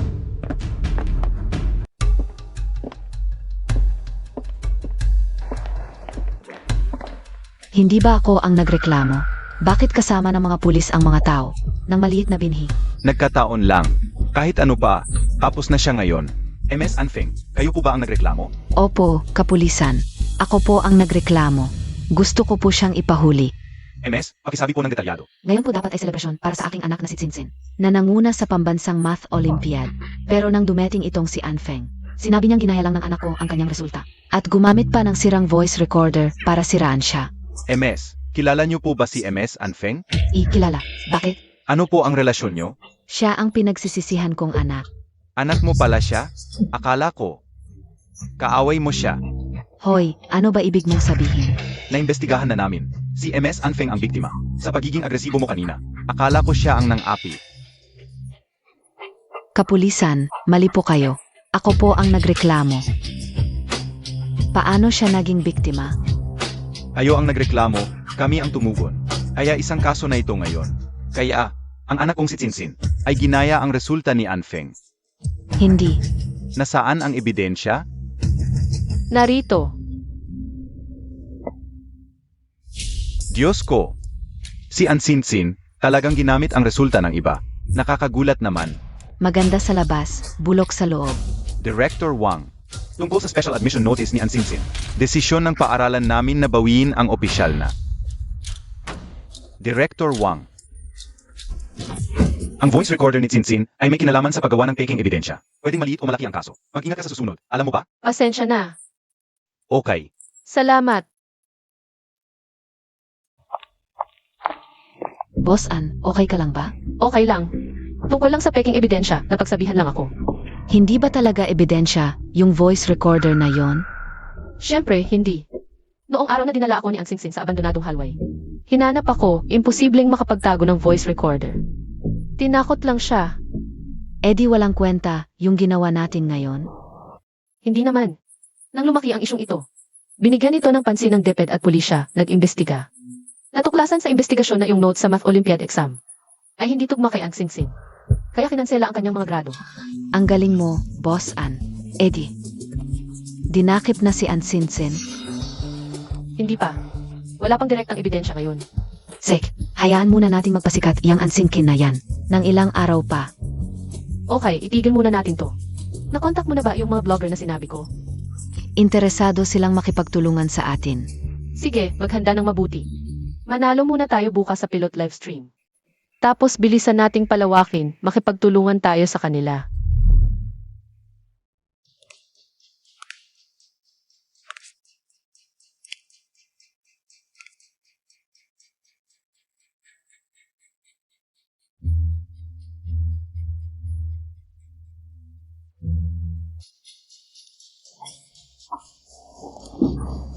Tsingtsing, okay ka lang ba? Kumusta ka? Nanay, okay lang ako. Si At naman. Huwag mo nang banggitin iyon. Yung sira-sirang voice recorder. Pinaniwala lang ang pulis na ebidensya. Pek namang ebidensya. Nga, di ko alam kung anong inisip ng opisyal. Nang lumaki ang gulo, kinansela pa ang mga grado mo. Inggit lang yan, di matanggap na magaling ka. Susunod, babaliin ko talaga binti niya. Tatay, nanay, huwag niyo naman sisihin si Ed. Lumaki si Ed sa orphanage. Kulang siya sa kalaman sa tamang asal. Ikaw, huwag mo na siyang ipagtatanggol. Dapat nung buntis pa lang, ipinaampon na siya. Tsingtsing, magpagaling ka. Yung mga gustong sirain ang kinabukasan mo. Pabibilangin ko sa kulungan habang buhay. Huwag kang padalos-dalos. Padalos-dalos ba ako? Yung tulad ni Anfeng, harap-harapang inaapi si Tsingtsing. Padalos-dalos pa ba ako sa'yo? Tigil ka diyan, San. Sinong nag-utos sa'yo para ipagtanggol ang taong yon? Nanay, tatay, Tsingtsing, alis ako para linisin ang aming hanay. Kuya. Bakit ka nagmamadali? Kuya, si Kuya lilinisin niya si Xiaofeng sa aming grupo. Ano? Alam mo ang paraan ni Kuya kung sinong itinakdang mamatay sa alas 3. Hindi na abot sa alas 5. Naku, naka-off ang telepono. Anong gagawin natin? Ganito na lang, hati tayo. Ikaw, umuwi ka at hanapin si Er. Ako naman, pupunta sa law office. Sino man sa atin ang unang makakita sa kanya, sabihin na ang totoo. Paano sasabihin? Ibigay mo sa kanya ang notebook ni Xiaofeng at nagtanong-tanong ako sa mga kakilala. Nawala ng visa ang resulta ni Tsingtsing. Dahil sa pandaraya sa eksamen, Talagang ginamit ni Tsingtsing ang papel ni Xiaofeng. at kinumpara ko ang sulat sa papel. Sa sulat kamay ni Xiaofeng. Eksaktong magkapareho. Hindi. Paano niya nagawa yon? Mukha siyang inosente at mabait. Pero talagang malalim ang pag-iisip. Nadaya tayong lahat. Kailangan nating magmadali. Kuya, magkahiwalay tayong maghanap kay Kuya Ed. CJ,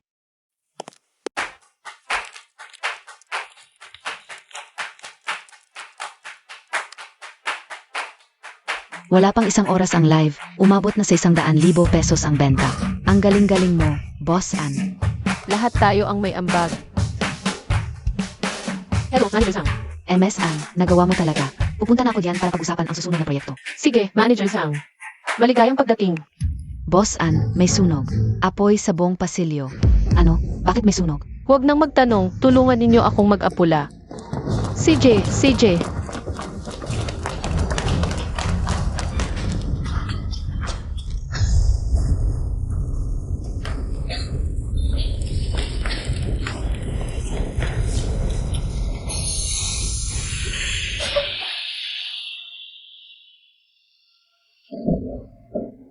Pagod na pagod ako. Sa wakas, napatay na ang apoy. Buti na lang maliit lang ang sunog. Pero kakaiba ito. Wala talagang makitang pinagmulan. Ibig mong sabihin, Sino ang may-ari o tagapamahala ng kumpanyang ito? Ako, May sumbong mula sa publiko na may panganib dito sa lugar ninyo. Mukhang huli na. Sumama kayo sa amin. Pa sa investigasyon. Boss Ann, parang may nagsunog. Puntahan mo agad ang admin at kunin ang footage ng TV. Hintayin mo si Supervisor Zhang at sabihin mo sa kanya ang sitwasyon. Tutulungan niya ako. Sek.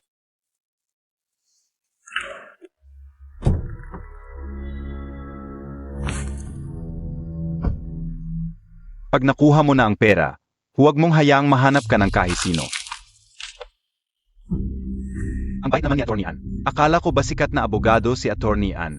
Bakit mo pinapayagan ang pagsisindi ng sunog? Kung ayaw mo na ng dila mo, pwede kitang tulungan. Mali ako, Attorney Ann. Hindi ako dapat nagsalita ng ganoon. Tandaan mo, ikaw ang nagsindi ng apoy. Ibebenta kita. Maami akong paraan.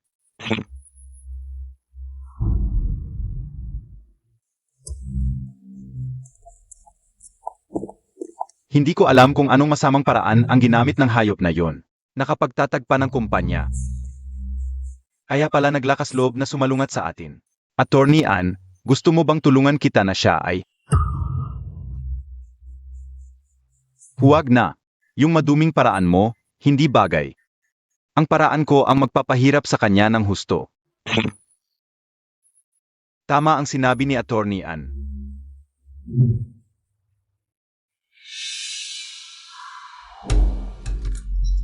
Akala ko ba dahil sa sunog kaya ako dinala rito para imbestigahan?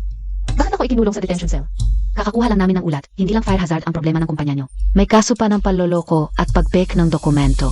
Kaya dito ka na namin ililipat. Panloloko at pagpeke ng dokumento. Imposible yan. Hindi na yan problema ko. Hoy, uwi kayo. Kaibigan, bumalik ka. MS Anfeng, no? May tawag para sa'yo. 30 segundo lang ang oras. Okay, salamat. MS An, ako too. Nasa labas ako ng presinto. Sabihin mo sa akin ang nangyari. Ganito kasi iyon, sinunog ang kumpanya namin.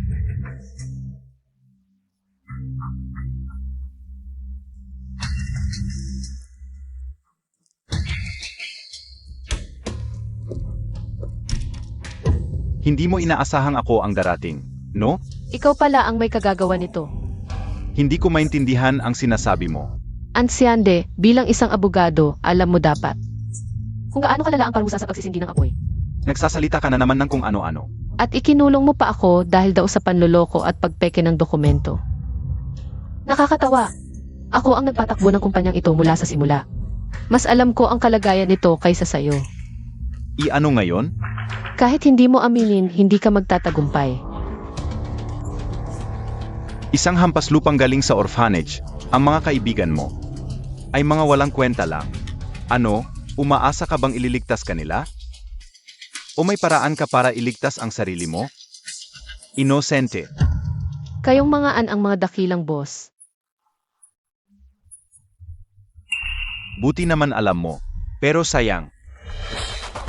Wala kang pagkakataong tanggapin namin. Pero isang araw, tatapakan ko kayo ng husto. Hahaha, huwag kang magyabang, maliit na lahi. Mas mabuti pang isipin mo kung paano ka makakalabas dito. San? Ano? Anong inaangal mo? Tapos na ang oras. MS An, ayos ka lang ba? Ayos lang, salamat sa pag-aalala. Managers Hang, bakit ka nandito? Ati, An, matagal na kitang naririnig. Ang kumpanya ni MS An ay isa sa aming pangunahing partner sa Dow Show. Kung mayroon kang anumang pagdududa sa kanilang kumpanya, handa kaming ipagtanggol ito ng aming legal team. Managers Hang, baka may mali dito. Paano siya, isang may masamang reputasyon, makakapartner sa inyo? Mali? Ati, An, ang galing ni MS An ay higit pa sa inyong tatlong magkakapatid na An. Impossible. Managers Hang, tiyak na nilinlang kanya. Dapat kang maging maingat. Mag-ingat ka na lang. MS An, nailabas na namin kayo, sumama ka sa akin. Manager Zhang, may guwantes ka ba? Meron. Pero MS An, bakit mo kailangan ng guwantes? Siyempre, para mailabas ang nararamdaman ko. Lahi, anong gagawin mo? Sasaktan kita. Hahampasin mo ako? Isipuso kita. Papakulungin kita. Walang TV sa selda, wala kang fingerprint ko. Ano nang ebidensya mo? Sige. Ati, An, sigurado ka bang gagawin mo ito?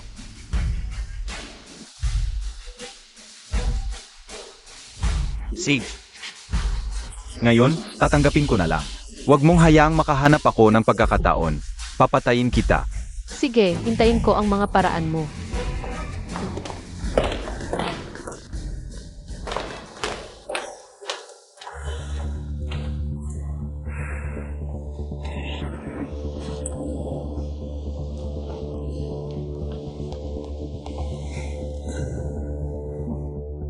Pwede mo nang gamitin ang iyong mga mababang paraan. Sej, pareho pa rin ang presyo. Walang problema. Ikaw.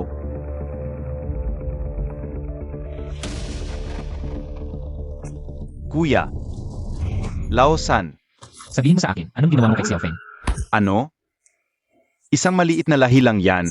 Bakit kayo nagagalit ng ganyan? Kuya, anong nangyari sa'yo? Nababaliw na ako.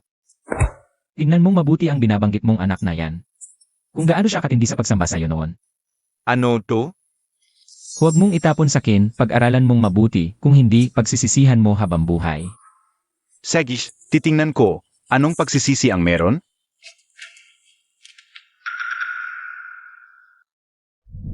Nagkape ako para kay Kuya Er, tama na dapat ang temperatura. Pero di ko alam kung bakit, nasaktan pa rin si Kuya Er, ang tanga-tanga ko. Nagalit si Kuya Er, binuhusan niya ako ng kape. Ang init, ang sakit. Sinabihan ako ni Mama Wong ng palihim. Siksingsin ang pumalit ng tasa. Kaya pala nasaktan si Kuya Er. Pero di ako makapagpaliwanag kay Kuya Er.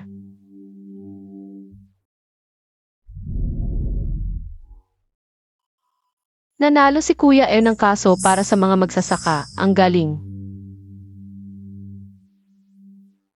Naghandaan ng tagumpay sina Mama at Papa para kay Kuya Er. Masaya silang nagkakasiyahan. Gusto ko ring sumali. Pero ikinulong ako ni Mama sa kwarto, di ako pinapalabas.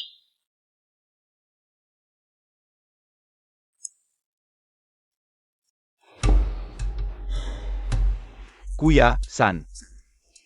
Di ba ninyo nakikita? Mga panlilinlang lang ng anak na yan. Mga panlilin lang. Anong pakay niya sa mga panlilin lang na yan, sabihin mo sa akin? Sino ang nakakaalang?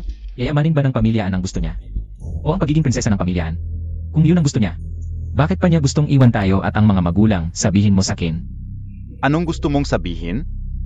Alam kong mahirap tanggapin, sumasalungat sa paniniwala mo ang mga to. Tingnan mong muli ang mga to.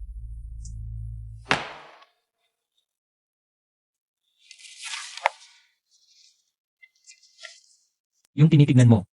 Exam sa Math Olympiad ni An Xingxin yan. Inihambing sa sulat kamay ni Xiaofeng. Pareho sa kay Xiaofeng. Kung di ka naniniwala, Wala kang ebidensya mula sa pulisya. Nagdaya si Xingxin sa Math Olympiad, ito ang larawan. Nasa paaralan si Xingxin.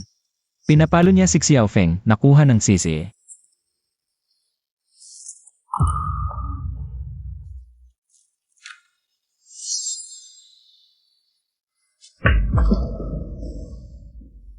Kuya. San? Hindi ako tao. Sobrang napabayaan natin si Xiaofeng. Kaya tayo. Makakahabol pa kaya? Subukan natin.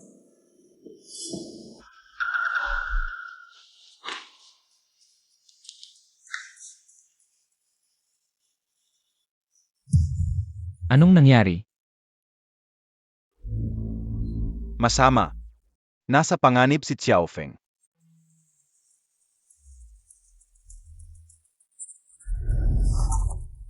Magandang pakikipagtulungan, binibining An. Magandang pakikipagtulungan.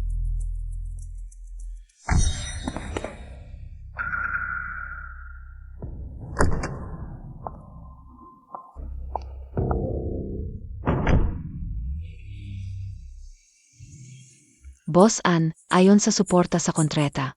Ang kumpanya natin ngayong taon, sasakay sa uso para umangat. Huwag mag-isip ng masyadong maganda, gawin mo lang ang nararapat ngayon. Boss An, hindi pa kita tinatanong, kamusta ka? Wala ba silang ginawa sa'yo? Wala. Mabuti naman.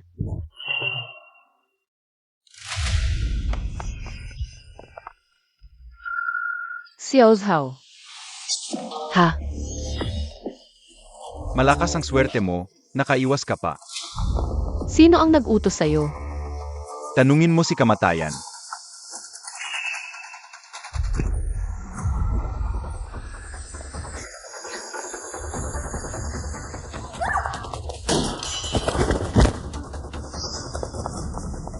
Sabihin mo sa akin, si Ancian ba ang nagpadala sa'yo?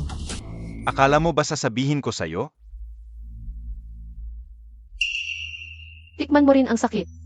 Xiaofeng, huwag kang magpakabaliw. May pananagutan ka sa pagkasugat. Kalmahan mo. Bitawan mo ako. E di mangako ka muna sa akin. Huwag kang magpakabaliw. Xiao Zhao, ayos ka lang ba?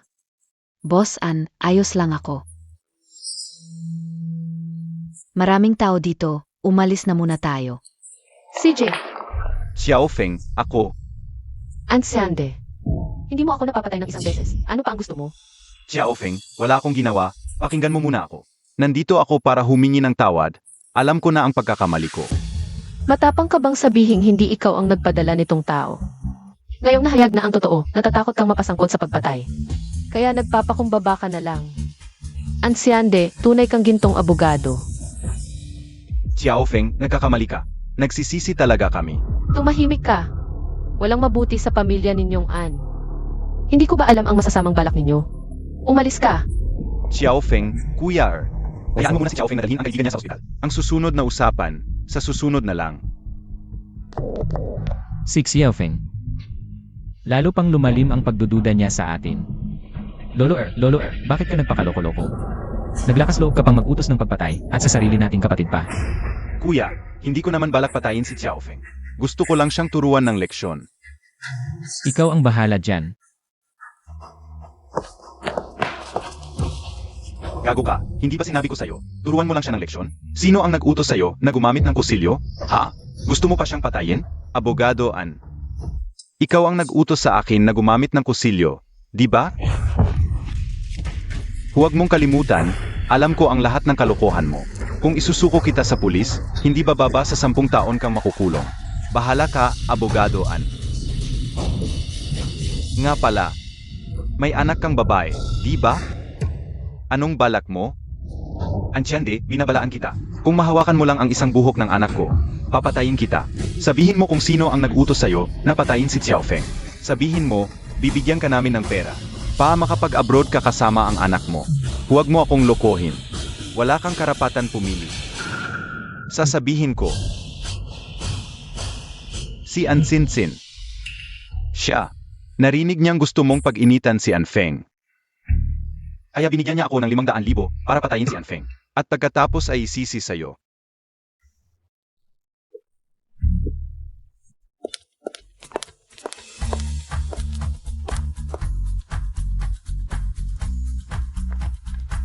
Boss Ann, nandito ka na pala. Bakit ka pumunta sa opisina?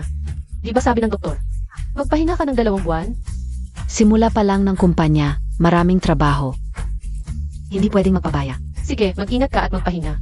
Sek, inga pala, Boss Ann. Nahuli na ba yung salarin? Kanina lang, sinabi sa akin ng pulis na iyong salarin ay sumuko na dahil sa pagnanakaw. Wala ba itong kinalaman kay Anchande? At sa mga kasama niya? Maraming paraan ang pamilyaan para pilitin ang isang tauhan na sumuko ng madali. Pero wala tayong magagawa, wala pang ebidensya ang pulis na si Anxiande ang direktang salarin. Sig, Boss Ann, mag-ingat ka. Huwag kang mag-alala. Sig, asikasuhin ko muna ito. CJ,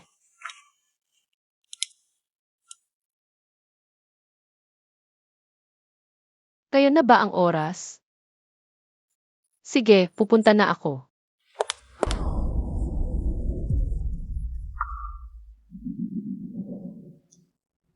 Xiao Zhang. Sumang-ayon akong makipagkita sa Anfeng, Sumang-ayon akong makipagkita sa taong yon, si Anfeng. Yung batang yon, dahil lang sa'yo ako pumayag. Pero sa susunod, huwag mo na akong idadala sa ganyang sitwasyon. Masisira ang tiwala sa'yo, alam mo ba yon? Boss Liu, kahit bata si Anfeng. Pero ang galing niya sa negosyo. Haha, galing sa negosyo? Teenager lang yan, gaano ba kagaling yan? Sandali lang po, makikilala niyo na siya. Ay, kailangan pa maghintay? Anong oras na? Hindi pa rin dumaating? Manager Zhang, pasensya na, traffic sa daan. Okay lang, MS Ann, ipakikilala kita. Ito ang aming general manager. Boss Liu, ako si Anfeng. Founder ng Rising Wind Media. Bigyan kita ng 5 minuto. Kung hindi mo ako ma-convince sa loob ng 5 minuto, paalam na.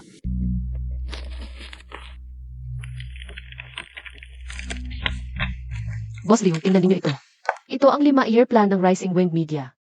Wala akong oras para tingnan ang plano ng kumpanya nyo. 4 minuto na lang ang natitira.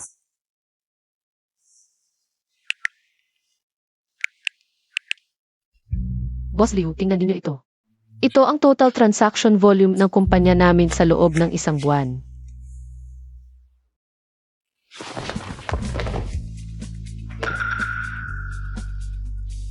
$5 bilyon. Opo, Boss Liu. Sigurado ka bang tama ang datos na yan? Ganap na tama ang datos. Ang kumpanya ni MS Ann ay may average daily transaction na 170 milyon sa nakaraang buwan at net profit na hindi bababa sa 50%. Masasabi kong ang bagong track na ito ay sapat para baguhin ang buong income model ng Daoshu. Ay, MS Ann, ang ideya mo ay talagang napaka-unike. Genius. Tunay na genius. Ay, MS Ann. Humingi ako ng paumanhin sa aking pagiging bastos kanina. Ano pong sinasabi ninyo, Boss Liu? Kung gayon, MS Ann, ayusin na natin ang partnership na ito. Xiao Zhang, kunin mo ang aking nakatagong. Dahong pao, bilisan mo. Sig, kukunin ko na. Upo tayo.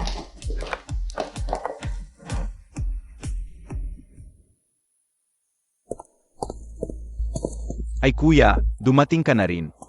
Ansinsin, paano natin ihanda ang mga bagay na yan? At sasabihin sa magulang? Hintayin muna natin makalat ng ebidensya, sir, bago tayo magsabi. Nandyan ang mga magulang natin. Nandyan, tumakas ang financial director na may daladalang 500 milyon. Magulo ang buong kumpanya at nahihirapan na rin ang mga magulang natin. Sige, pasok muna tayo. Honey, huwag kang magalit, alagaan mo ang katawan mo. Itatay, huwag kang magalit. Ang problema sa grupo, nag-iisip na si kuya ng paraan. Masosolusyonan din yan. Tatay, umupo ka at uminom. Masunurin talaga si Tsintsin. Kumusta? Nahuli na ba ang tao? Hindi. Sinabi ng pulis matagal nang planado ang kumplong ito. Sa maikling panahon, wala silang mahanap na anumang bakas. Anong gagawin natin? Ang 5 bilyong butas sa pondo. Kung hindi mapunan, mapuputol ang chain ng pondo at malalagot ang grupo. Tatay, ang pinakamahalaga ngayon, humanap pa tayo ng pondo. Kanino tayo hihingi? Nagtanong na ako sa ilang bangko. Wala ni isang nagpautang. Tatay, nakalimutan mo ba? May kakilala ka pa yung dati mong kaklase. Sinong sinasabi mo? Si Ji Liu Hezai, ang general manager ng Daoshu. Sa posisyon at estado ni Boss Liu sa Dutch Group, kahit hindi niya tayo agad matulungan sa pera, maaari siyang magbigay ng koneksyon para tulungan tayo. Magbenta ng inventaryo at mabilis makakuha ng pondo. Ama, bakit hindi ko naisip yon? Mabuti na lang at nariyan ka, Junkian. Maasahan. Oh, Sage, mahal, pupunta na tayo kay Ji Liu. Tatay, sama ako. Makakakilala rin ako ng iba. Sage, sama-sama tayo. Paimbestigahan natin, sir. Tungkol sa transaksyong pera ni Xing Xin at ng financial director. Sage. Sin, pakitaan mo ng respeto si Tito Liu mamaya. Huwag mong isiping maganda ang lagay ni tatay. Hindi ako katulad ni Tito Liu. Alam ko na, tatay. Ang galing talaga ng aming tsingkin. Ikaw pala? Sinong nag-utos sa'yo na mabangga ang aming tsingsin? Mag-sorry ka agad kay Sin. Itong batang to sa inyo, hindi tumitingin sa daan. Bakit ako pa ang sinisisi? Kahit tumingin man o hindi si Tsingsin. Dahil nabangga mo siya, kailangan mong humingi ng tawad. Bakit ko gagawin yon? Dahil anak kita, gagawin ko ang gusto ko. Mag-sorry ka na. Hindi. Yan, Lin, huwag mong kalimutan, wala na tayong relasyon bilang mag-ina. Huwag kang mag-asta na kamag-anak kita. Huwag mo nang banggitin yan, babatukan kita. Emmet Linyuru, paalala lang. Punong-puno ng chifis dito, illegal ang manakit. Anong ginagawa mo rito? Anong pakialam niyo kung nandito ako? Bakit mo siya tinatanong? Sa kakayahan niya. Maglilinis lang siya ng banyo rito. Haha. Tumigil sa pag-aaral, nagtrabaho. Akala ko, nag-improve ka na. Dito ka pala naglilinis ng banyo. Magmakaawa ka ngayon, baka patawarin ka pa ni Papa. Mukhang may problema talaga sa utak niyo. Ano? Sinasabi mong may sakit ako? Ah, naiintindihan mo pa pala. Mukhang hindi pa naman ganun kalala. Anfeng. Binigyan kita ng pagkakataon, di mo iningatan. Huwag mo na akong sisihin. Ako si Liu Hezei, CE ng Xiaozong Daoshu. Kaklase ng asawa ko. Para palisin ang isang tagalinis ng banyo. Isang salita lang yan. Oy, Lao Liu. Oy, Lao An. Di ba sabi ko hintayin mo ako sa baba? Bakit ka umakyat? Gusto kitang makita, kaklase. Kaya umakyat ako. Kailangan kasing urgent eh. Ah, yung sa kumpanya mo? Mahirap yun. Ah, magkakilala kayo? Tito Liu, kapatid ko si Anfeng. Madalas siyang padalos-dalos. Kung may mali siyang nagawa, pakisabihan lang po. Ah, magkakamag-anak pala kayo? Sana sinabi nyo agad. Madali na lang to. Laoan, anong kailangan mo? Sabihin mo. Ay, si Tsingsin talaga, napaka-thoughtful. Napapasaya niya si Lao An. Hindi naman. Lao Liu, tulungan mo naman ako. Kumuha ng pondo. Paapunan ang butas sa grupo. Kukuha ng pondo.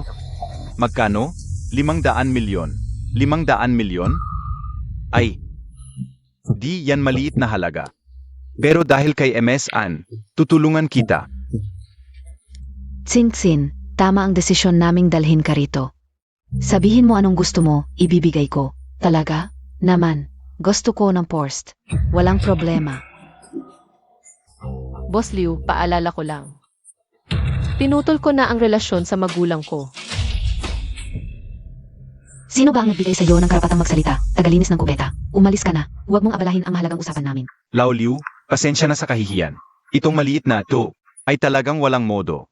Tanggalin mo na lang siya. Huwag mong pabayaan dahil sa relasyon natin. Sandali. Tapos na ang relasyon ninyo, di ba? Totoo yan.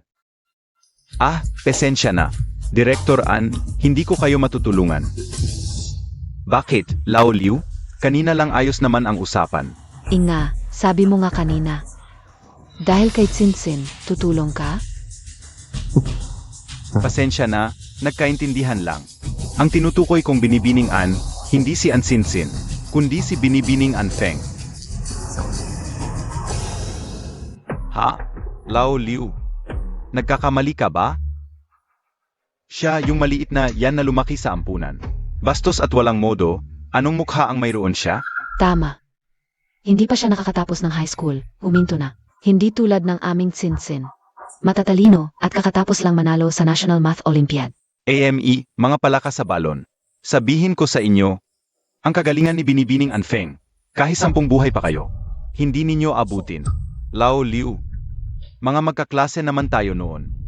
Kung ayaw mong tumulong, sabihin mo na lang ng diretso. Huwag mong gamitin ang maliit na yan na dahilan. Sex, diretso na. Nakakadiri kayo. Ayaw kong tumulong. Ke? Ikaw? Ingat. Hindi na kita ihatid. Kung kahapon pa ito, baka pinag-isipan ko pa. Pero kinainisan ninyo si Binibining An. Huwag na kayong magtaka kung magiging bastos ako. Sex. Tandaan ninyo to. Umalis na tayo. Binibining An, pesensya na. Nabwisit ka, kung alam ko lang na masama pala ang relasyon ninyo. Pinaharang ko na sana ng guard. Boss Liu, nagbibiro ka. Mga lumang usapan lang yan. Mabuti naman kung hindi mo na iniisip. Oo, tingnan mo. Ito ang espesyal na inihanda kong matandang sa. Tikman mo. Sige, hindi na ako mahihiya. Ano ba, sa ating relasyon, walang hiyaan. Salamat, Boss Liu. Nakakagigil. Kasalanan ng yan kaya hindi natuloy ang usapan. Hay naku, kanina pa tayong nagkakasunduan. Biglang nagbago ang mukha ni Lao Liu. Baka dahil talaga kay Anfeng. Dahil sa ano? Ano ba meron siya? Mapa, maganda naman si Ed. Baka may kung ano sa kanila ni Tito Liu. Sigurado yan. Walang hiya talaga, paano ako nagkaroon ng ganitong anak. Minamaliit niya ang sarili, hindi niya inaalagaan ang dignidad. Ang angkan nating an ay iginagalang. Paano nangyari ito? Walang utang na loob. Pa, anong gagawin natin? Baka pwedeng gamitin ang relasyon ni Ed at ni Tito Liu para magkaroon tayo ng laban, para mapilitan siyang tumulong. AMM. Magandang idea yan. Si Lao Liu, mataas ang posisyon sa Dao Show. Pinakaayaw niya ang mga iskandalo. Ang hindi tamang relasyon nila. Ang magiging sandata natin laban sa kanya. Matalino ka talaga, Tsinsin. Paano natin ito gagawin? Paano natin ilalabas ang balita? Sa mga tabloid. Magulo at kabahan si Lao Liu. Pag medyo kumalma na, saka natin pipigilin. Saka tayo lalapit sa kanya. Sige, may kilala akong mga tabloid.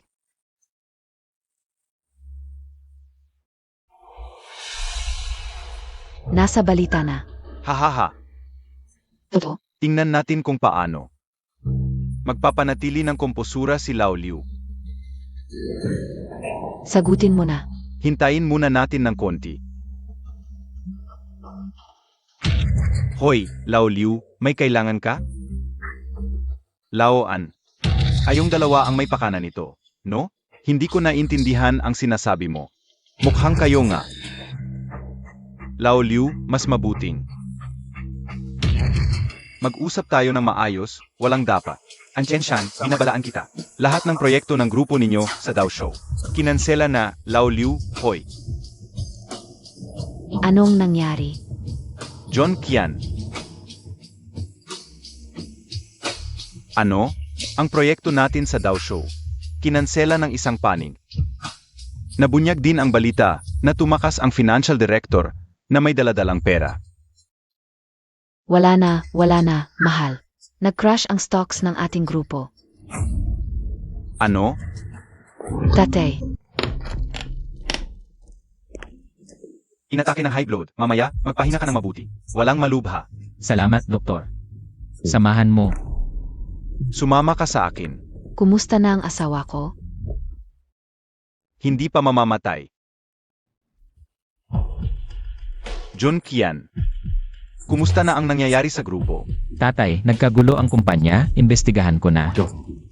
Ang tunay na may sala, parang si Tito Liu, pero... Hindi ba nakipag-usap kayo kay Tito Liu para sa pakikipagtulungan? Bakit naging ganito? Dahil pa rin kay Anfeng, yung anak ng iba. Anong kinalaman ni Xiaofeng dito? Hindi ko alam kung saan niya nakuha ang kakayahan. Umakyat sa kama ni Liu Hezai. Ngayon, humihip ng hangin sa tainga ni Liu Hezai. Tatay, nanay. Hindi naman kayo magkakala na tinutulungan ni Tito Liu si Xiaofeng. Dahil sa hindi tamang relasyon. Kung hindi, ano pa? Mali kayong lahat, imbestigahan ko na. Ang kumpanya ni Xiaofeng, ang kanyang arawang trading limit. Umaabot ng mahigit 100 milyon, pinahalagahan ng Daoshu Company. Kaya tinutulungan siya ni Tito Liu. Impossible yan. Anak ng iba lang siya, saan niya nakuha ang ganoong kakayahan? Nadaya lang siya, ginawang legal representative ng isang outsourcing company. Imbestigahan ko na, si Xiaofeng talaga, ang controlling shareholder ng kumpanya. At ang ating grupo, nasa bingit ng pagbagsak. 100 na lang ang natitira. Sabihin mo, lumapit kay Xiaofeng. Ano? Ako ang lalapit sa kanya? Talagang hindi pwede. Dahan-dahan. Tama ang sinabi ng nanay mo. Ibaba natin ang mukha natin para lumapit sa kanya? Anong klaseng yan? Ganito na lang, Junyan, sabihin mo sa kanya. Bibigyan natin siya ng isa pang pagkakataon. Basta makatulong lang ito sa kumpanya natin para malampasan ang krisis. Kilala pa rin namin ang anak naming ito. Tatay. Sa tingin mo, si Xiaofeng, gusto pa ba niyang maging anak niyo? Pinastudi ko na sa strategy department ng kumpanya. Malaki ang potensyal ng kumpanya ni Xiaofeng. Lampas pa ng ilang beses kaysa sa Anclan. Sa tingin niyo, si Xiaofeng, gusto pa bang may kinalaman sa Anclan? Kailangan ba talagang mapakumbaba at makiusap sa kanya? Ito lang ang tanging paraan. Segj, naintindihan ko. Bukas ng gabi sa Daoshu Group.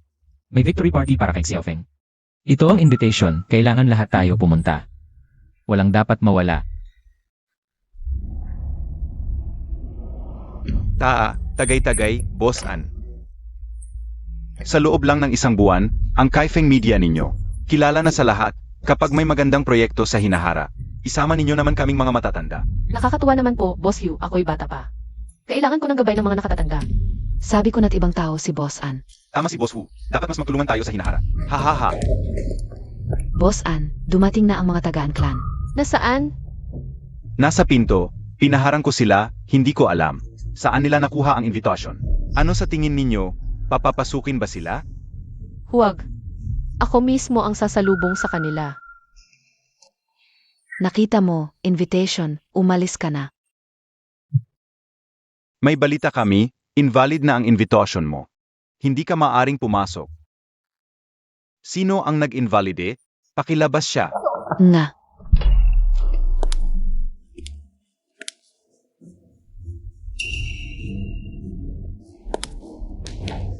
Ako. Ikaw pala, traitor. Xiaofeng, nabalitaan naming maayos ang buhay mo. Nagpakapal lang kami ng mukha para sumali sa selebrasyon. Huwag kang magalit ha. Mas komportable pa rin pakinggan na tawagin akong Xiaoso. Maaming pagkakamali ang mga magulang ko noon, pero Nagagalit ako. ano? Sinabi mong huwag akong magalit, pero galit na galit ako. Ano ang gagawin natin dito? Nagpakumbaba na kami at humingi ng tawad. Ano pa ba ang gusto mo? Ginawa ko bang hingin sa inyo ang paghingi ng tawad, Yelin? Kung hindi naman, kung magsusori kayo, dapat ipakita ninyo ang ugali ng isang nagpapakumbaba. Ano ba talaga ang gusto mong gawin namin? Lumuhod para makita ko ang inyong sinseridad. Ano ba? Hinihiling mo pang lumuhod kami sa'yo. Walang utang na loob. Hindi ka karapat-dapat sa mga ninuno natin. Pagbigyan ko kayo ng pagkakataon na lumuhod. Hindi ito magtatagal. Impossible. Tama na. Huwag nang mag-ingay. Ang mga may malaking pangarap, hindi nag-alala sa maliliit na bagay. Xiaofeng, pwede kaming lumuhod. Pero pwedeng sa ibang lugar na lang? Mukhang hindi rin pinahalagahan ni Ian ang pagkakataong ito. Huwag. Dito na tayo lumuhod. Ete, sa harap ng maraming tao, papaluhurin mo ang mga magulang natin. Masama yan sa karma. Bingi ka ba? Sabi ko, kayong lahat. Kailangan lumuhod sa harap ko kasama ka. Ikaw, Hindi naghihintay ang oras, mga Ginoo. Makinig kayong lahat. Lumuhod. tatay.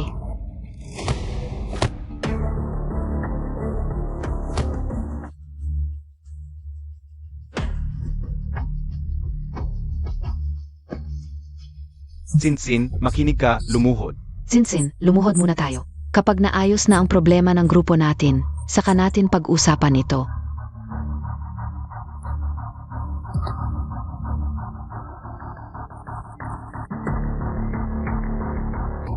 Supervisor Zhang, Boss Liu. Uwi na tayo.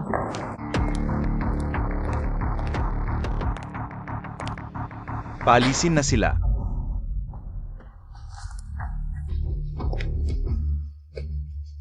Kainis. Pa sa kinabukasan. At sa mas magandang pakikipagtulungan kay Boss An. Inom tayong lahat. Agay, agay, agay. Salamat sa inyong lahat.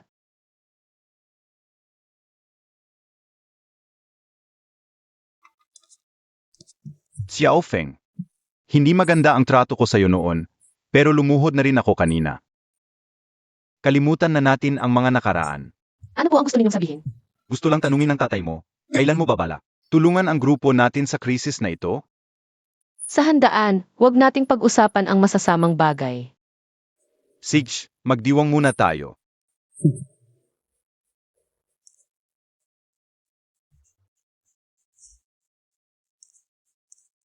Director Ann. Ang inyong imbitasyon, ang upuan ninyo ay nasa huling hanay. Pakiupo na lang sa likod.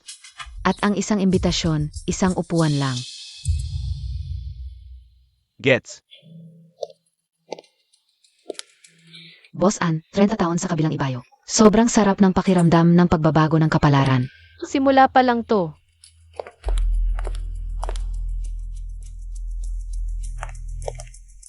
Ikaw na ang tumungo sa entablado. CJ,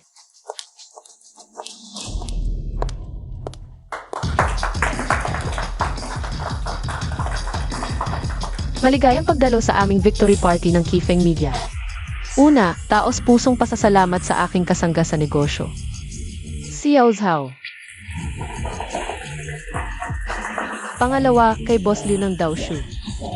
At sa suporta ni Manager Zhang. Panghuli, espesyal na pasasalamat kay Ginoong An Chen Shan. At kay Ginang Lin Yuru, kasama ang kanilang mga anak, An Junqian at An Xiande. Bakit niya kami binanggit? Siguro nagbago na ang isip niya. Dugo pa rin ang nananalaytay, kaya pang magbago. Bigyan natin sila ng mainit na palakpakan, paakyatin natin sila. Ano, ayos ba? Hindi sapat ang pag-amin. Kailangan pa ring pagalitan. Tigil na, akyat na tayo. Maaming nakatingin.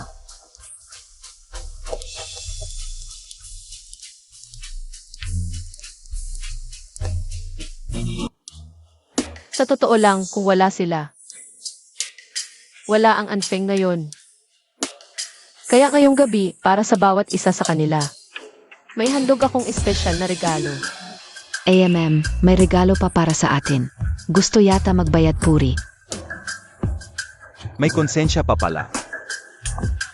Sino kaya ang unahin? Ikaw na. Anligi, tingnan mo.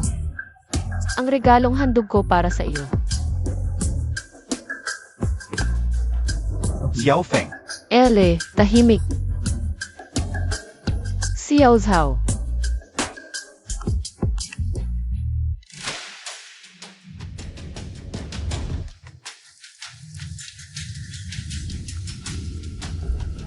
Ano sa tingin ninyo? Maganda ba ang regalo ko para kay Anli?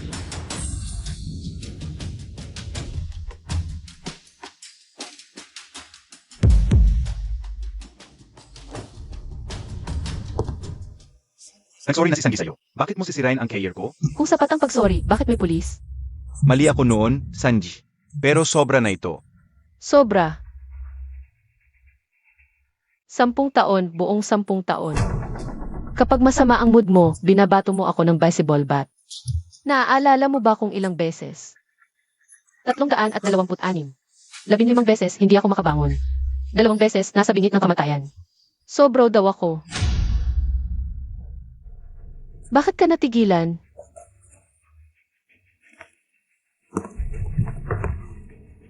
Xiao Feng, nagkamali na nga si Lao San.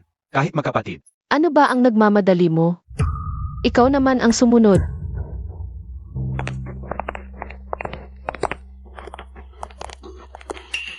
Pulis, isusumbong ko si Anchandi.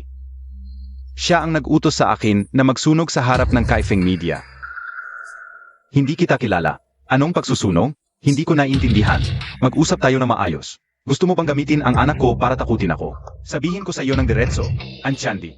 Inalagaan na ni Miss An ang anak ko. Hindi mo na ako matatakot ngayon, Xiaofeng. Ansiande. Ang kabutihan ay may gantimpala, ang kasamaan ay may kaparusahan. Pulis, abogado ang aking pangalawang anak. Imposibleng gumawa ng illegal. Tiyak na itong masamang tao. Ang nagkakaso sa kanya, dapat niyong imbestigahan ng mabuti. Huwag niyong pagbintangan. Imbestigahan ko na ang komunikasyon nila. Si Antiandi ang mastermind sa pagsusunog. Hindi ako naniniwala. Ipakita mo ang ebidensya. Bitawan mo. Kung hindi, arestuhin kita sa pagkadlang sa trabaho. Arestuhin mo. Kung kaya mo, arestuhin mo ang buong pamilya namin. Nanay. Tigilan mo, ako ang may gawa. Pangalawa, ikaw nga ba talaga? Paano mo nagawa ang ganitong kalaking pagkakamali? Kasalanan ko, nabulag ako noon. Pulis, sa pagsusunog lang ba kasali si Ansiande? Paano naman ang pag-upa ng mamamatay tao? Isang buwan na ang nakalipas, muntik na akong mapatay sa garahe ng kumpanya. Si Ansinsin. Binigyan niya ako ng 500,000. Gusto niya akong pumatay sa iyo. At isisi kay Ansindi. Ano? Sitsinsin ang umupa ng mamamatay tao. Hindi ko pinapansin ang anumang galit mo sa pangalawa. Huwag mong idamay ang anak ko. Mabait at matalino si Tsinsin. Hindi niya magagawa ang ganoong bagay. Tama. Ansinsin, saan ka pupunta? Nanay, tatay, hindi ako makakapatay. Wala akong ginawa. Sek. Si ate, tiyak na si at siya. Ang nagtulungan para ipahamak ako. Sige, Sinsin, huwag kang matakot. Naniniwala ako sa iyo, anak. Tama na. Huwag kang magkunwari. Tiende, ano ang sinasabi mo? Nanay, si Ansinsin ang umupa ng mamamatay tao. Anong kalokohan ang sinasabi mo? Simula pagkabata, si Ansinsin sa harap namin ay nagpapanggap na kawawa. Hindi nila alam na siya ang tunay na ahas at alakdan. Tumahimik ka. Alam kong hindi kayo naniniwala, kaya naghanda kami ng maaga. Ng ebidensya, kuya.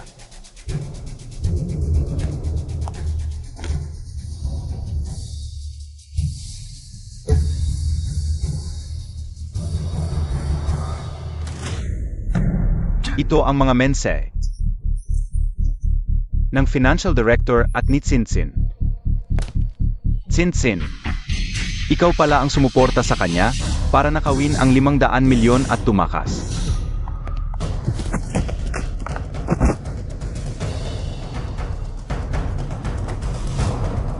Ito naman, direktang ebidensya na siya ang nagpapatay.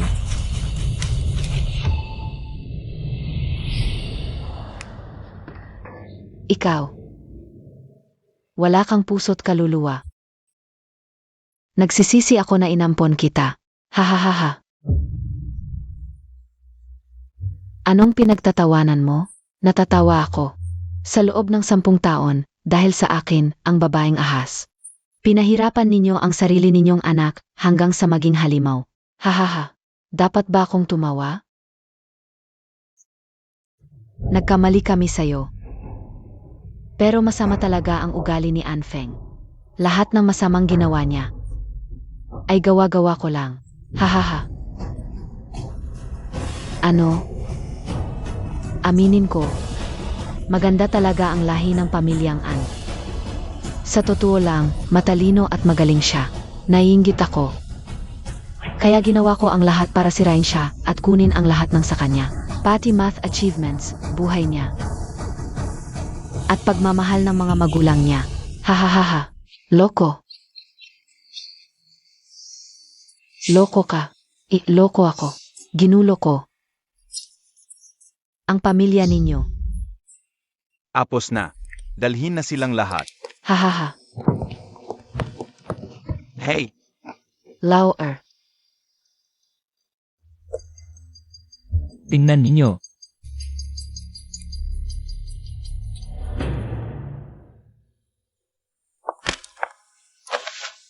Xiaofeng, nagkamali ang nanay. Pasensya na sa'yo, anak. Hindi namin hinihiling ang kapatawaran mo. Pero nakikiusap kami, bigyan mo kami ng pagkakataon na magbago. Luha ng buwaya. Xiaofeng. Naibigay na ang regalo. Nina Ansiande at Anli. Kayo naman.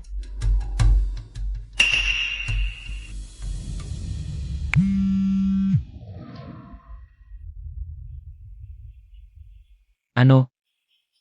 May safety issue sa production ng Anshi Group. Maghanda agad ng ETA. Scandal ng executives.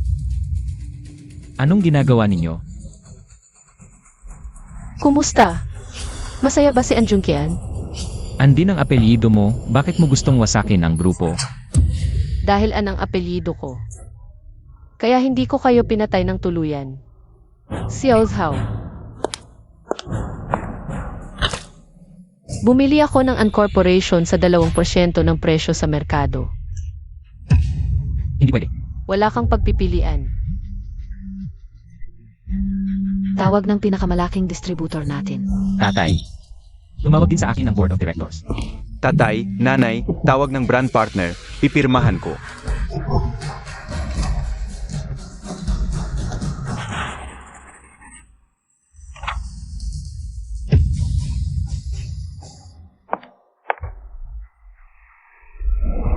Bakit biglang sumabog ang boss and corporation? Ang daming negatibong balita. Peke lang yon, umupa ako ng ilang aktor. Tinawagan ko sila para lupunin. Medyo masama ba to? Marumi man ang pamamaraan pero nabayaran ko sila sa sarili nilang paraan. Masaya ako.